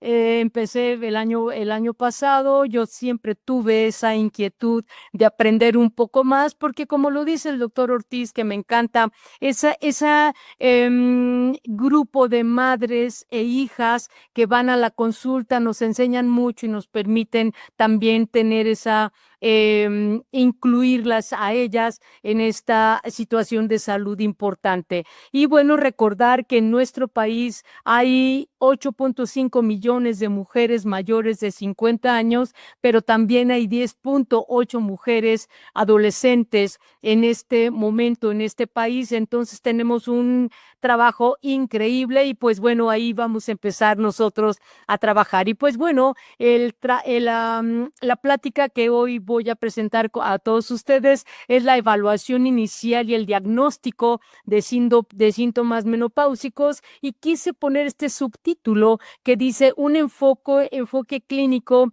para la práctica clínica diaria que todos nosotros hacemos en nuestro trabajo. Y bien, pues vamos a empezar a decir que el diagnóstico de los síntomas menopáusicos, que ya lo han dicho mis compañeros, es fundamentalmente clínico y va a requerir un enfoque integral que va a considerar y debemos de considerar nosotros factores precisamente factores como síntomas, factores de riesgo, calidad de vida, reservando estudios complementarios solamente en casos específicos, como lo han comentado todos mis compañeros. Entonces, bien, aquí viene la pregunta.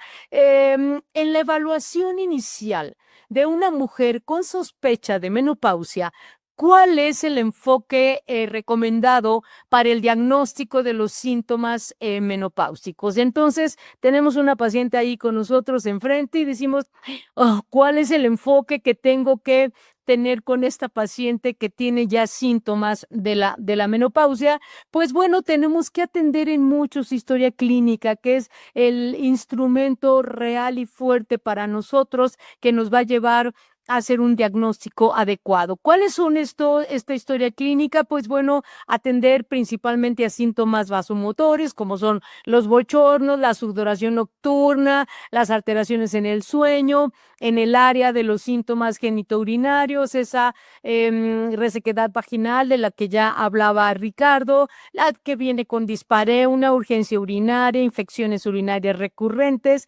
algunos síntomas psicológicos y cognitivos que son verdaderamente molestos y difíciles para nuestras pacientes, como lo es la ansiedad, la depresión, la irritabilidad, esos problemas de memoria que ahora se llaman neblina mental y este tema de concentración. Algunos antecedentes médicos importantes que tendremos nosotros que tomar en cuenta, como los factores de riesgo cardiovascular, antecedentes de cáncer de mama, de ovario, antecedentes de tromboembolismo en estas pacientes o enfermedad hepática y la historia ginecológica que por supuesto tiene un especial interés. Ahora bien, ¿cómo puedo yo evaluar de una manera inicial todos estos problemas que mi paciente puede tener? Pues ven ustedes, hay varias escalas clínicas validadas que nos van a permitir cuantificar en mucho toda esa sintomatología. Y bueno, pues aquí traigo algunas que revisé y que investigué. La primera de ellas es la escala de menopausia, que es una escala ampliamente validada.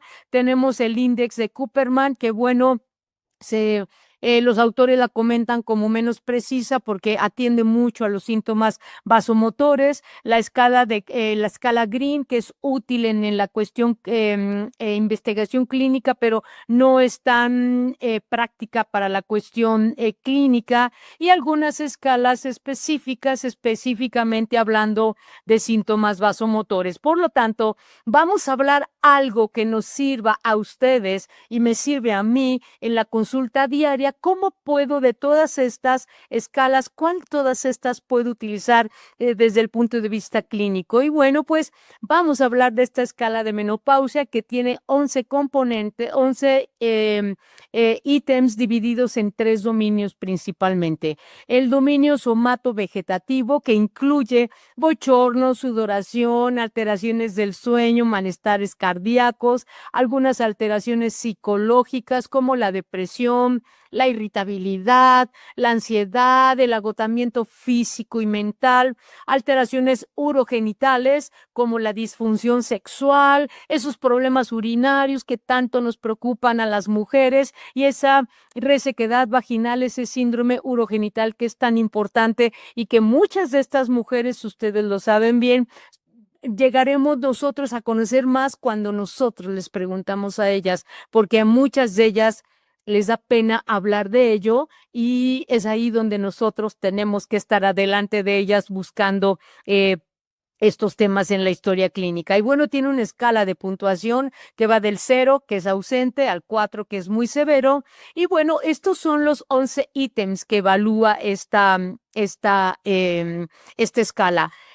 Los síntomas, como ya habíamos hablado, somatovegetativos, los bochornos, la sudoración excesiva, las molestias cardíacas, alteraciones del sueño, dolores musculoesqueléticos en la espalda, entre las articulaciones, los huesos, ese estado depresivo, que están estas pobres mujeres irritables, ¿verdad? Con cambios bruscos de humor, con nerviosismo, ansiosas, con ese cansancio físico y mental y los síntomas urogenitales. Y bueno, les traigo aquí la escala de menopausia, que ustedes la pueden encontrar fácilmente en cualquier buscador que ustedes gusten. Y aquí nos da esta escala los tres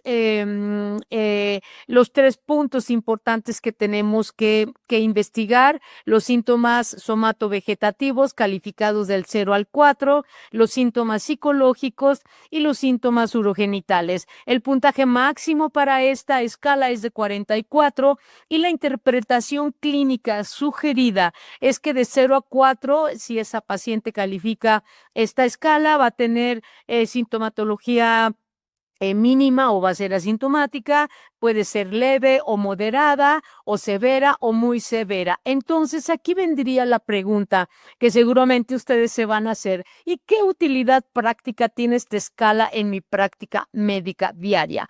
Pues bueno, esta escala de menopausia nos va a permitir, amigos y amigas, pasar de esa percepción subjetiva de síntomas de nuestras pacientes a tener datos comparables y cuantificables que nos puedan ayudar a sí mismo a estas mujeres. Las utilidades clínicas principales que vamos a tener es que podemos tener una evaluación inicial estandarizada, es decir, nos va a permitir identificar y jerarquizar esos síntomas que tiene la paciente para saber cuáles son los síntomas más relevantes. Nos va a dar una medición objetiva de la severidad, esto es, con esa puntuación que ya hablábamos, esa cuantificación mínima, leve, moderada o muy severas, nos va a ayudar en ese seguimiento de evolución, perdónenme, para poder comparar esos puntajes en visitas sucesivas y nos ayuden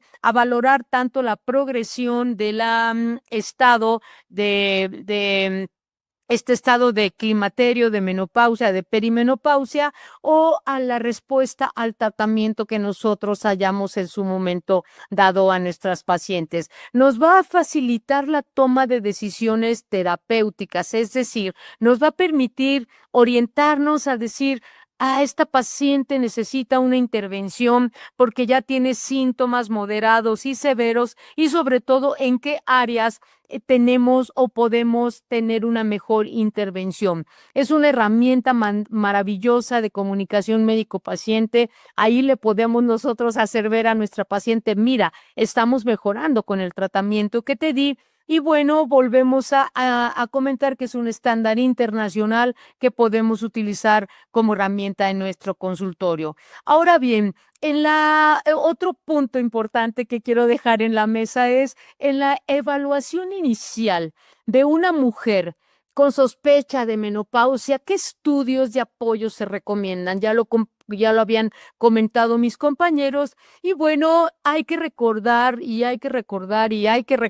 que la menopausia es un diagnóstico clínico retrospectivo, porque va a ser la ausencia de menstruación por 12 meses consecutivos, pero tal vez tengamos que tomar algunos exámenes bioquímicos en algunos casos, pero no son de rutina. ¿Y cuáles pruebas pudiéramos tomar? La FSH y el estradiol, como ya lo comentaron previamente, y algunos estudios complementarios, no tanto para la cuestión de la menopausia, sino para evaluar riesgos clínicos que mi paciente pueda tener. ¿En qué pacientes podría ser necesaria la toma de FSH y estradiol para confirmar el diagnóstico de menopausia?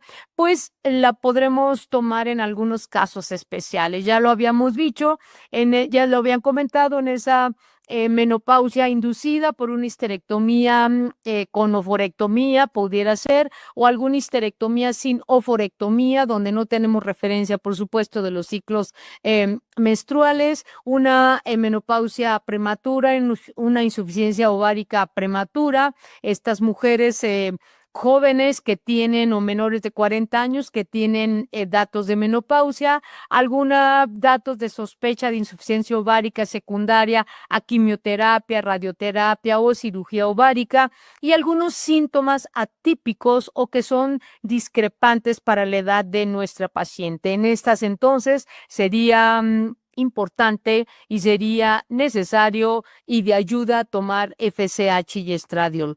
En caso de que yo lo tome y que diga: sí, mi paciente lo requiere, ¿cuántas determinaciones son necesarias? Pues bueno, los autores dicen que en el caso de una FSH en rango francamente menopáusico de entre 30 y 40 unidades internacionales, con esa determinación única acompañada de un estradiol bajo, va a ser básicamente suficiente. No se recomienda la repetición, la toma repetida de FSH y estradiol, porque podemos tener fluctuación de estos resultados en la transición a la menopausia, como ya lo comentó en un inicio Arturo, y en mujeres jóvenes menores de 40 años con sospecha de insuficiencia ovárica primaria, se recomienda repetir esa FSH en 2 ocasiones separadas al menos cada 4 semanas. Entonces, ahí podremos tener nosotros datos importantes e interesantes.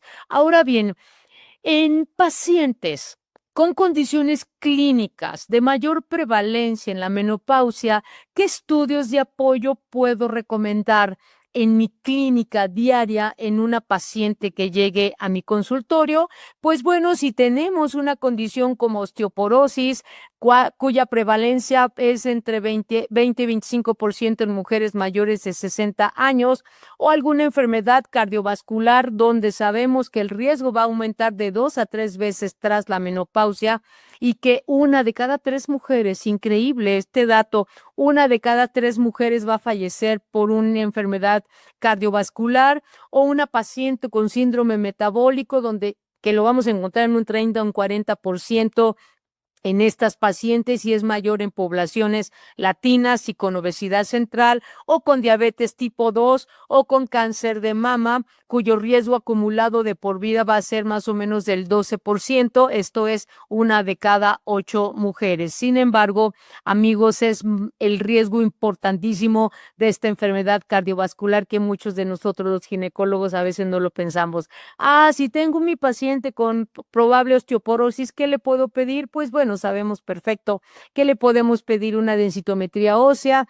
Si tengo una paciente con riesgo cardiovascular, pues tomarle los exámenes clásicos que ustedes saben, su perfil de lípidos, su glucosa en ayuna, su hemoglobina glicosilada, esa creatinina y la tasa de filtración glomerular para evaluar si tiene algún daño renal.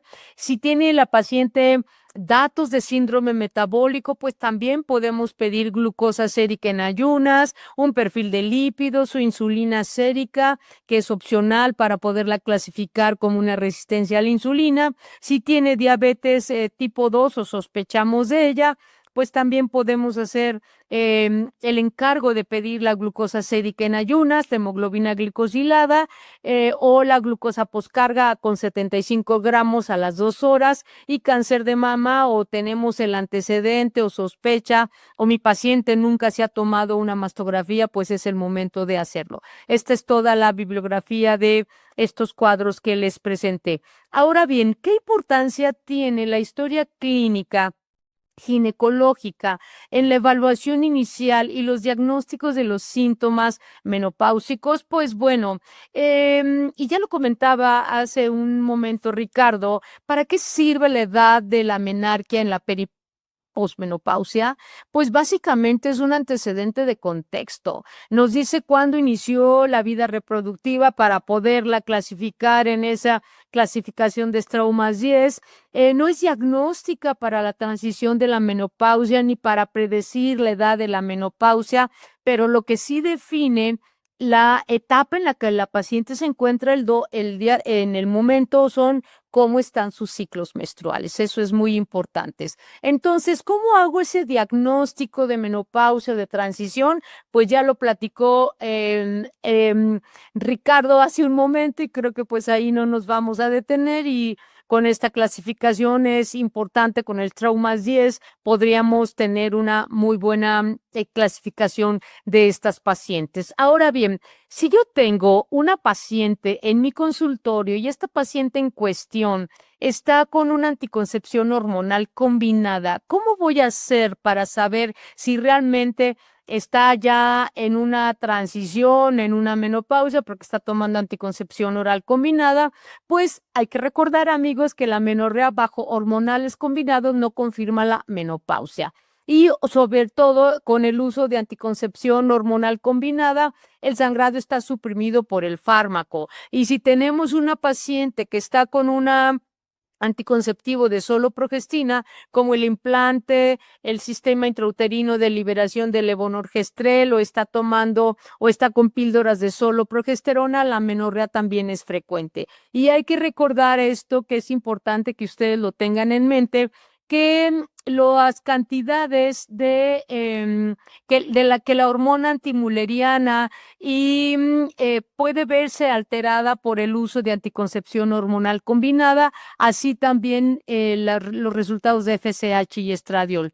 La hormona antimülleriana, compañeros y compañeras, puede estar entre 25 y 30% más baja en mujeres usuarias de anticoncepción hormonal combinada, para que lo tomemos en cuenta. Pero el efecto de esta disminución de la hormona antimülleriana es reversible y se normaliza, digámoslo así, a los 2 meses de suspender de suspender la anticoncepción hormonal combinada.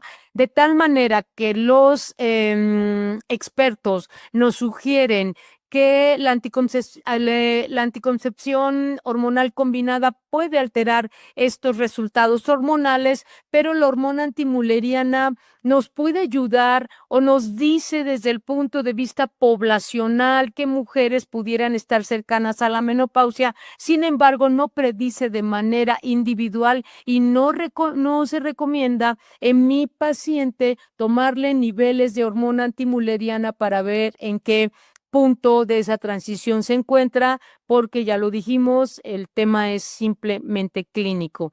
Ahora bien, si mi paciente necesita confirmar y está tomando anticoncepción hormonal combinada, necesito confirmar su estado hormonal, su estado de sus ciclos menstruales, y si lo necesito confirmar, pues hay que suspender la anticoncepción hormonal combinada por 6 semanas. Si no se reanuda la menstruación, entonces puedo medir FSH en 2 ocasiones separadas, entre 1 mes y 2 meses, para poder evaluar esos niveles. Y si ambos resultados de 1 mes a 2 meses después de haber suspendido el hormonal combinado, si ambos están arriba de 30 unidades internacionales por litro, pues la paciente, y si la paciente tiene más de 50 años, podemos considerar que está cursando por una etapa posmenopáusica. Sin embargo, los expertos recomiendan que hay que mantener la anticoncepción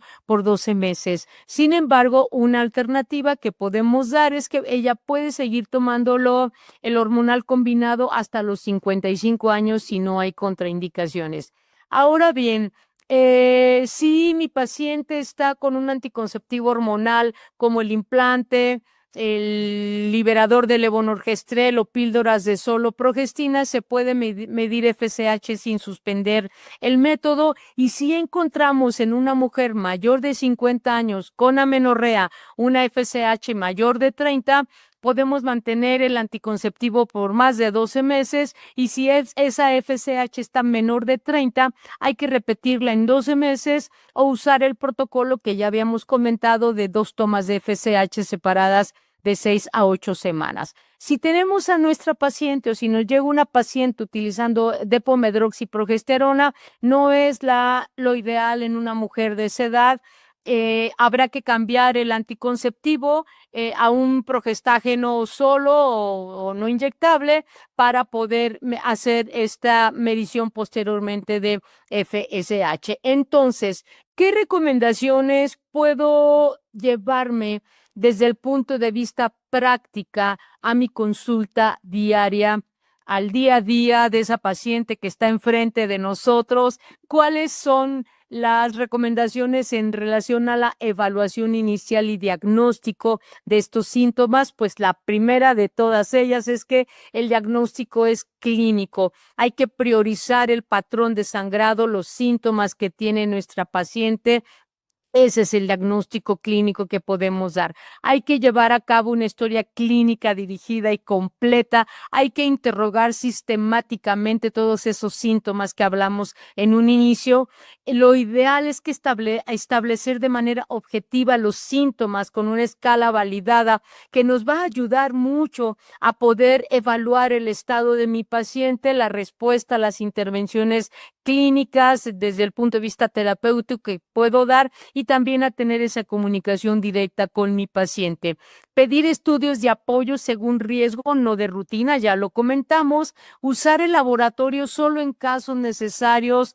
y especiales y con protocolo en pacientes específicas que así lo requieran, y habrá sus particularidades en mujeres usuarias de anticoncepción hormonal combinada. Si precisa confirmar en una mujer usuaria de anticoncepción combinada, suspenderlo por 6 semanas y tomar una FSH en 2 ocasiones, y si está con un progestágeno solo, puede medir FSH sin suspender el anticonceptivo.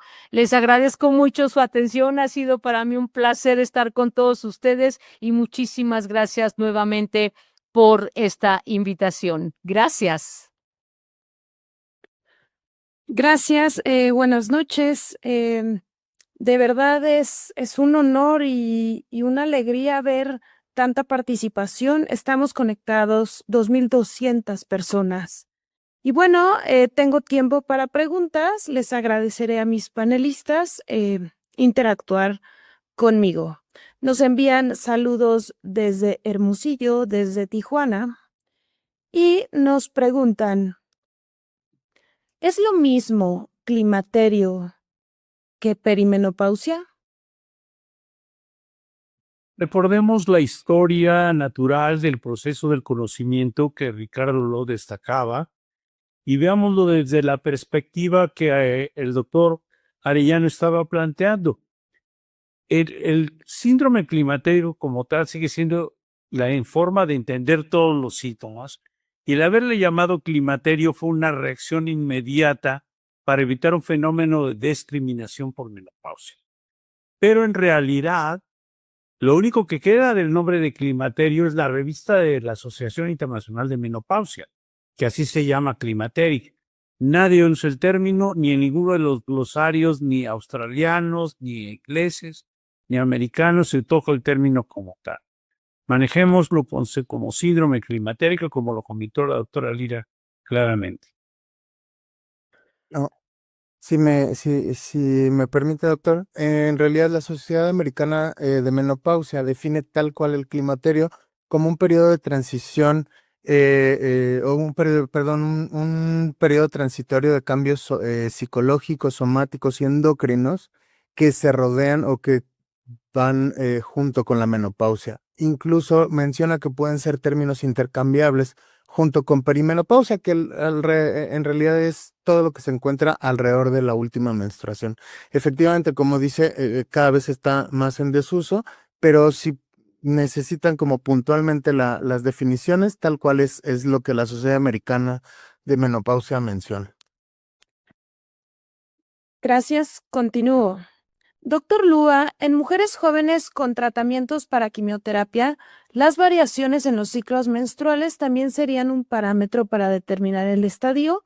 ¿O sería conveniente valorar los marcadores bioquímicos y patrón ecográfico para evaluar la probabilidad de que estas pacientes estén en etapa de perimenopausia? Y gracias por la pregunta. Sí, justamente como mencionábamos en la charla, estas pacientes de población especial que no podemos confiar en sus ciclos menstruales porque pueden estar alterados, específicamente las pacientes con quimioterapia, sobre todo con productos como el cisplatino, para cáncer de ovario, cáncer de mama, pueden caer en amenorrea. Y esa amenorrea no va a significar una menopausia como tal o una transición a la menopausia. Sin embargo, el problema es cuando son pacientes que tienen una larga trayectoria de tratamientos oncológicos, tanto de quimio como radioterapia, en una etapa donde normalmente estaría en la etapa final reproductiva y la transición a la menopausia. Estamos hablando de una paciente, por ejemplo, de 48 años que se le detectó cáncer de mama y justo a esa edad empezó con las cuestiones quirúrgicas, quimioterapia, posiblemente hasta radioterapia o terapia biológica. Va a alterar sus ciclos menstruales y no vamos a saber en ese momento si es por la transición a la menopausia o por el efecto de los químicos o los fármacos. Ahí es donde entran precisamente el control antral, que también puede ser afectado por la misma quimioterapia, y las hormonas, tanto la FSH como la inhibina y la hormona antimileriana. No son característicos, es decir, todas estas hormonas pueden estar afectadas también, sin embargo, serían una herramienta para que en combinación con lo demás podamos establecer un diagnóstico. Al final de cuentas, son pacientes muy, muy especiales en el sentido que, aunque nosotros determináramos que ya están en una transición franca a la menopausia con niveles de FSH muy altos y con una baja reserva folicular, pues al estar en quimioterapia está contraindicada por completo cualquier tipo de terapia hormonal. Entonces con ella nos tendremos que basar en más cuestiones sintomáticas y fármacos o medicamentos que no fueran normales para mejorar sus síntomas. Cabe mencionar, y no es comercial, yo sé que estamos patrocinados de alguna manera por un fármaco que nos está favoreciendo el estar aquí todos, y como dijo la doctora Josefina, y coincido con ella, que es gratificante y es poco frecuente tener foro que sea de esta magnitud, de esta calidad y que sea gratuito. Y esto creo que gracias a los esfuerzos de tanto del INPER como de las empresas que están ayudando. Bueno, ejemplo, el fármaco, el Fezolinetant, que es para los síntomas vasomotores, ya sea por menopausia o por quimioterapia, pues no es hormonal, lo podemos otorgar, ¿no? Creo que salió por ahí el comercial sin querer queriendo. Gracias, doctor Lua. Está claro el nivel de FSH, pero ¿cuál es el rango o cifra de estradiol que vamos a considerar bajo? Mira, si me permites participar en esto, hay un dilema muy importante. Como explicaba el doctor Arellano, ese fenómeno loop que está sucediendo hace que la FSH se incremente mucho y presione el ovario, y el ovario resulta que tiene niveles de estrógenos arriba de 50 en la etapa de la transición a la menopausia. Y lo que acaba sucediendo es que en algún momento pueden ovular hasta 2 veces, como él claramente lo mostró, y las pacientes que tenían síndrome de ovario poliquístico, hirsutismo, baja la testosterona, y entonces pueden tener embarazos no planeados y puede enfrentar su menopausia hasta 2 años después. Y esto pone en lo que estaba comentando Ricardo, y es lo que estaba manejando Josefina claramente. En la estrategia anticonceptiva en esta época de la vida se vuelve ideal considerando los factores de riesgo que hay, hasta que podamos tener el estrógeno abajo de 20 y la FSH arriba de 25, nosotros podemos decir, con este apoyo hormonal, y en quien tiene o no tiene útero y entró en una estrategia diferente de tratamiento, podemos tener un diagnóstico complementario como segunda opción. Muy bien, tengo espacio para más preguntas. ¿Las pacientes con baja reserva ovárica entran en la clasificación STRO? No, si consideramos nada más la baja reserva ovárica, porque como comentamos, lo principal son los ciclos menstruales. La baja reserva ovárica como tal, que podemos clasificarla ya sea con una hormona antimileriana que esté muy baja o bien con el control folicular que esté bajo, es decir, menos de 5 folículos centrales en cada uno de los ovarios o menos de 7 combinando los dos, de acuerdo a los criterios más establecidos, podríamos considerarla como una posible baja reserva ovárica, pero desde el punto de vista ya sea bioquímico o ultrasonográfico.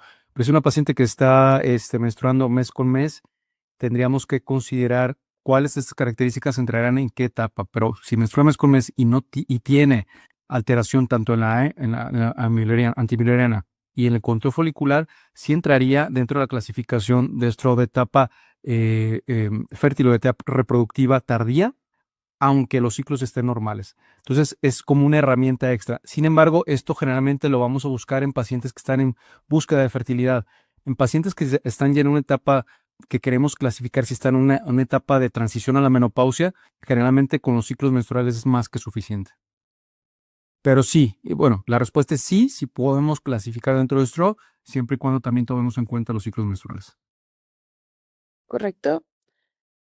En pacientes con anticonceptivos que se encuentran asintomáticas, ¿vale la pena suspenderlos solo para realizar el diagnóstico de climaterio?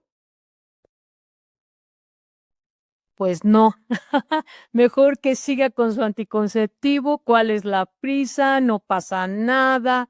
Esa paciente está segura, ya lo platicaron aquí mis compañeros. El riesgo de embarazo es alto en estas mujeres, pueden ovular de una manera espontánea, luego tener los problemas tremendos. Déjame decirte, Lourdes, Lulú, que en México, el grupo de mujeres que tienen embarazos no planeados, el principal es obviamente la adolescencia y les siguen las mujeres arriba de 35, 40 años. Entonces son esas mujeres que dicen, ay, ya estoy ahí con mis trastornos menstruales, estoy en la transición, ya soy perimenopáusica, no me voy a embarazar y pum, vale. Entonces creo que en estas mujeres, como bien lo dijo el doctor Ortiz, hay que insistir en que si no tienen un método de control hay que dárselos. Y como lo platicamos y como gracias Arturo por habérmelo enseñado, gracias doctor Ortiz por haberlo reforzado, estas mujeres darles un tratamiento hormonal les puede ayudar a llevar de una manera leve y tranquila esa etapa de la transición donde están tan sintomáticas. Van a mejorar mucho su sintomatología y sobre todo van a estar tranquilas y seguras, ¿no? Entonces, si podemos llevar ese anticonceptivo más allá de 50 años, fantástico. Arriba de los 55, como yo les mostré según los autores, está fantástico. Después lo podemos suspender o darle un anticonceptivo de solo progestina, ¿no? Donde ya después podríamos, si ella está muy sintomática, pues darle su terapia estrogénica, si tiene su sistema intrauterino liberador, pues está perfecto. Entonces, pero tener mucho cuidado porque tenemos pacientes y todos nosotros los hemos tenido, mujeres que están con un anticonceptivo y llegan, me lo quito doctora, ya me lo puedo quitar, tengo 49 o 50 años y después tremendo problema nos podemos encontrar, ¿no? Entonces, la respuesta es no se lo quiten, dejen que siga con su anticonceptivo y simplemente váyanla vigilando. No se requiere suspenderlo para ver si ya está en menopausia. Si no tiene ningún problema, que siga hasta los 55 años y listo. Ajá, así es. Gracias. Y bueno, hay realmente muchos comentarios, muchas felicitaciones, saludos desde Obregón, Sonora.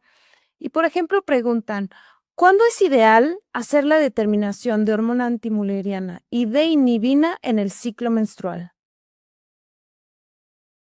Si me permites participar, yo quisiera decir que es súper importante que tenemos 4 puntos de vista que nos llevan a un centro común, que es el interés por la salud de la mujer. Ricardo está involucrado en todos los procesos quirúrgicos que en algún momento determinan ese inicio brusco de la menopausia. Josefina está comprometidísima con la anticoncepción y todos los beneficios de la terapia hormonal, lo que lo pone en una visión muy importante.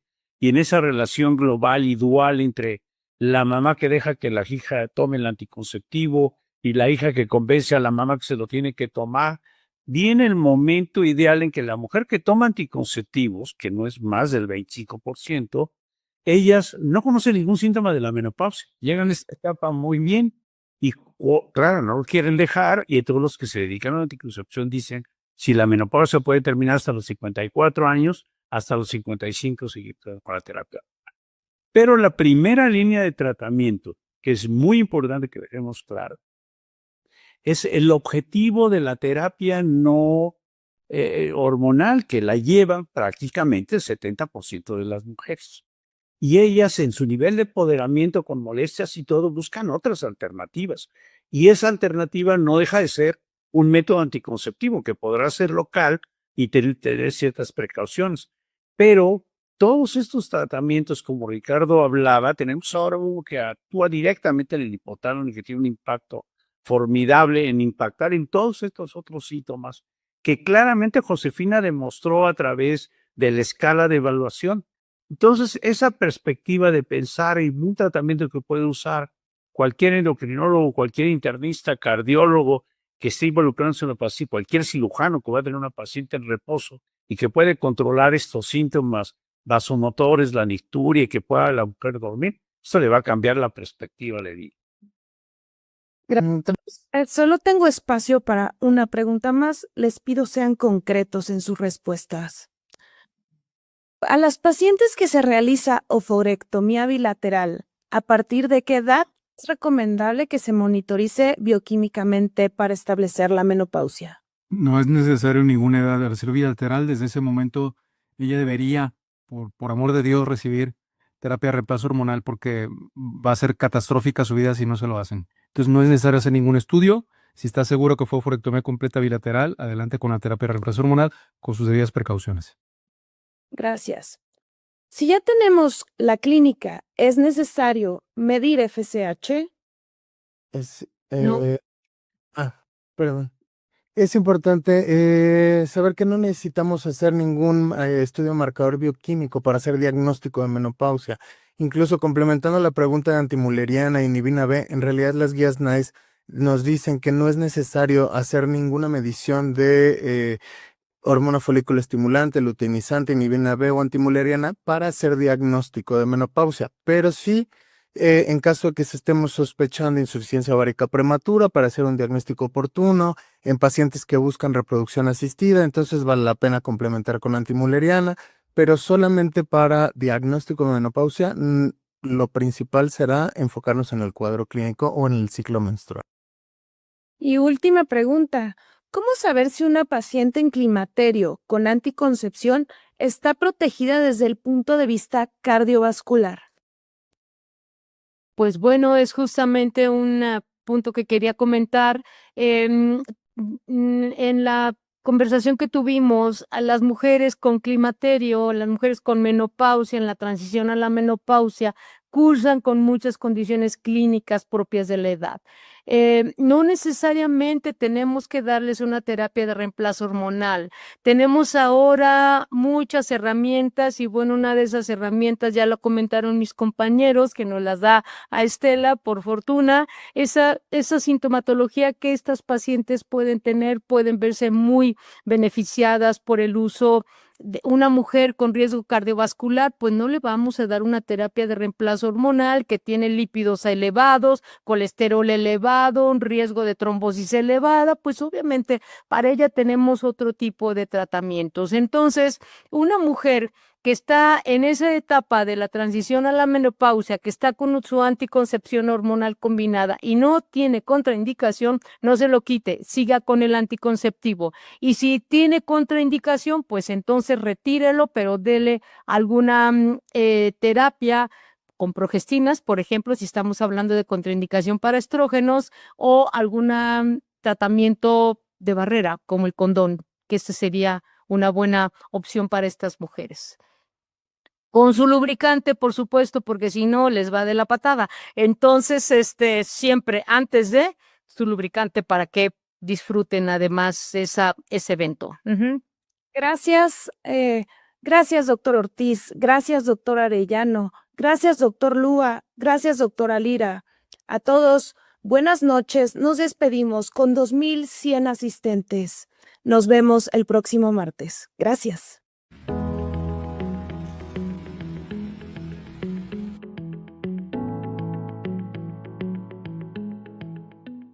La menopausia es una fase natural de la vida que puede resultar compleja. Como ginecólogos, es nuestra responsabilidad orientar a nuestras pacientes, ofreciéndoles información basada en evidencia y un acompañamiento más orientado a sus necesidades. En el INPER hemos creado este máster para ofrecerles a ustedes, colegas, una actualización integral fundamentada en evidencia sólida que les permita abordar los síntomas, riesgos y tratamientos en esta fase crucial de la vida de la mujer. Durante 12 semanas contaremos con la colaboración de expertos nacionales e internacionales en áreas como salud ósea, salud cardiovascular, salud mental, función cognitiva, sexualidad, calidad de vida, así como los enfoques terapéuticos adecuados para cada uno de estos temas. Es un programa gratuito y virtual avalado por el Instituto Nacional de Perinatología y con puntaje del Consejo Mexicano de Ginecología y Obstetricia. Esta es una oportunidad única para fortalecer tu papel como especialista en salud de la mujer. Los esperamos este septiembre.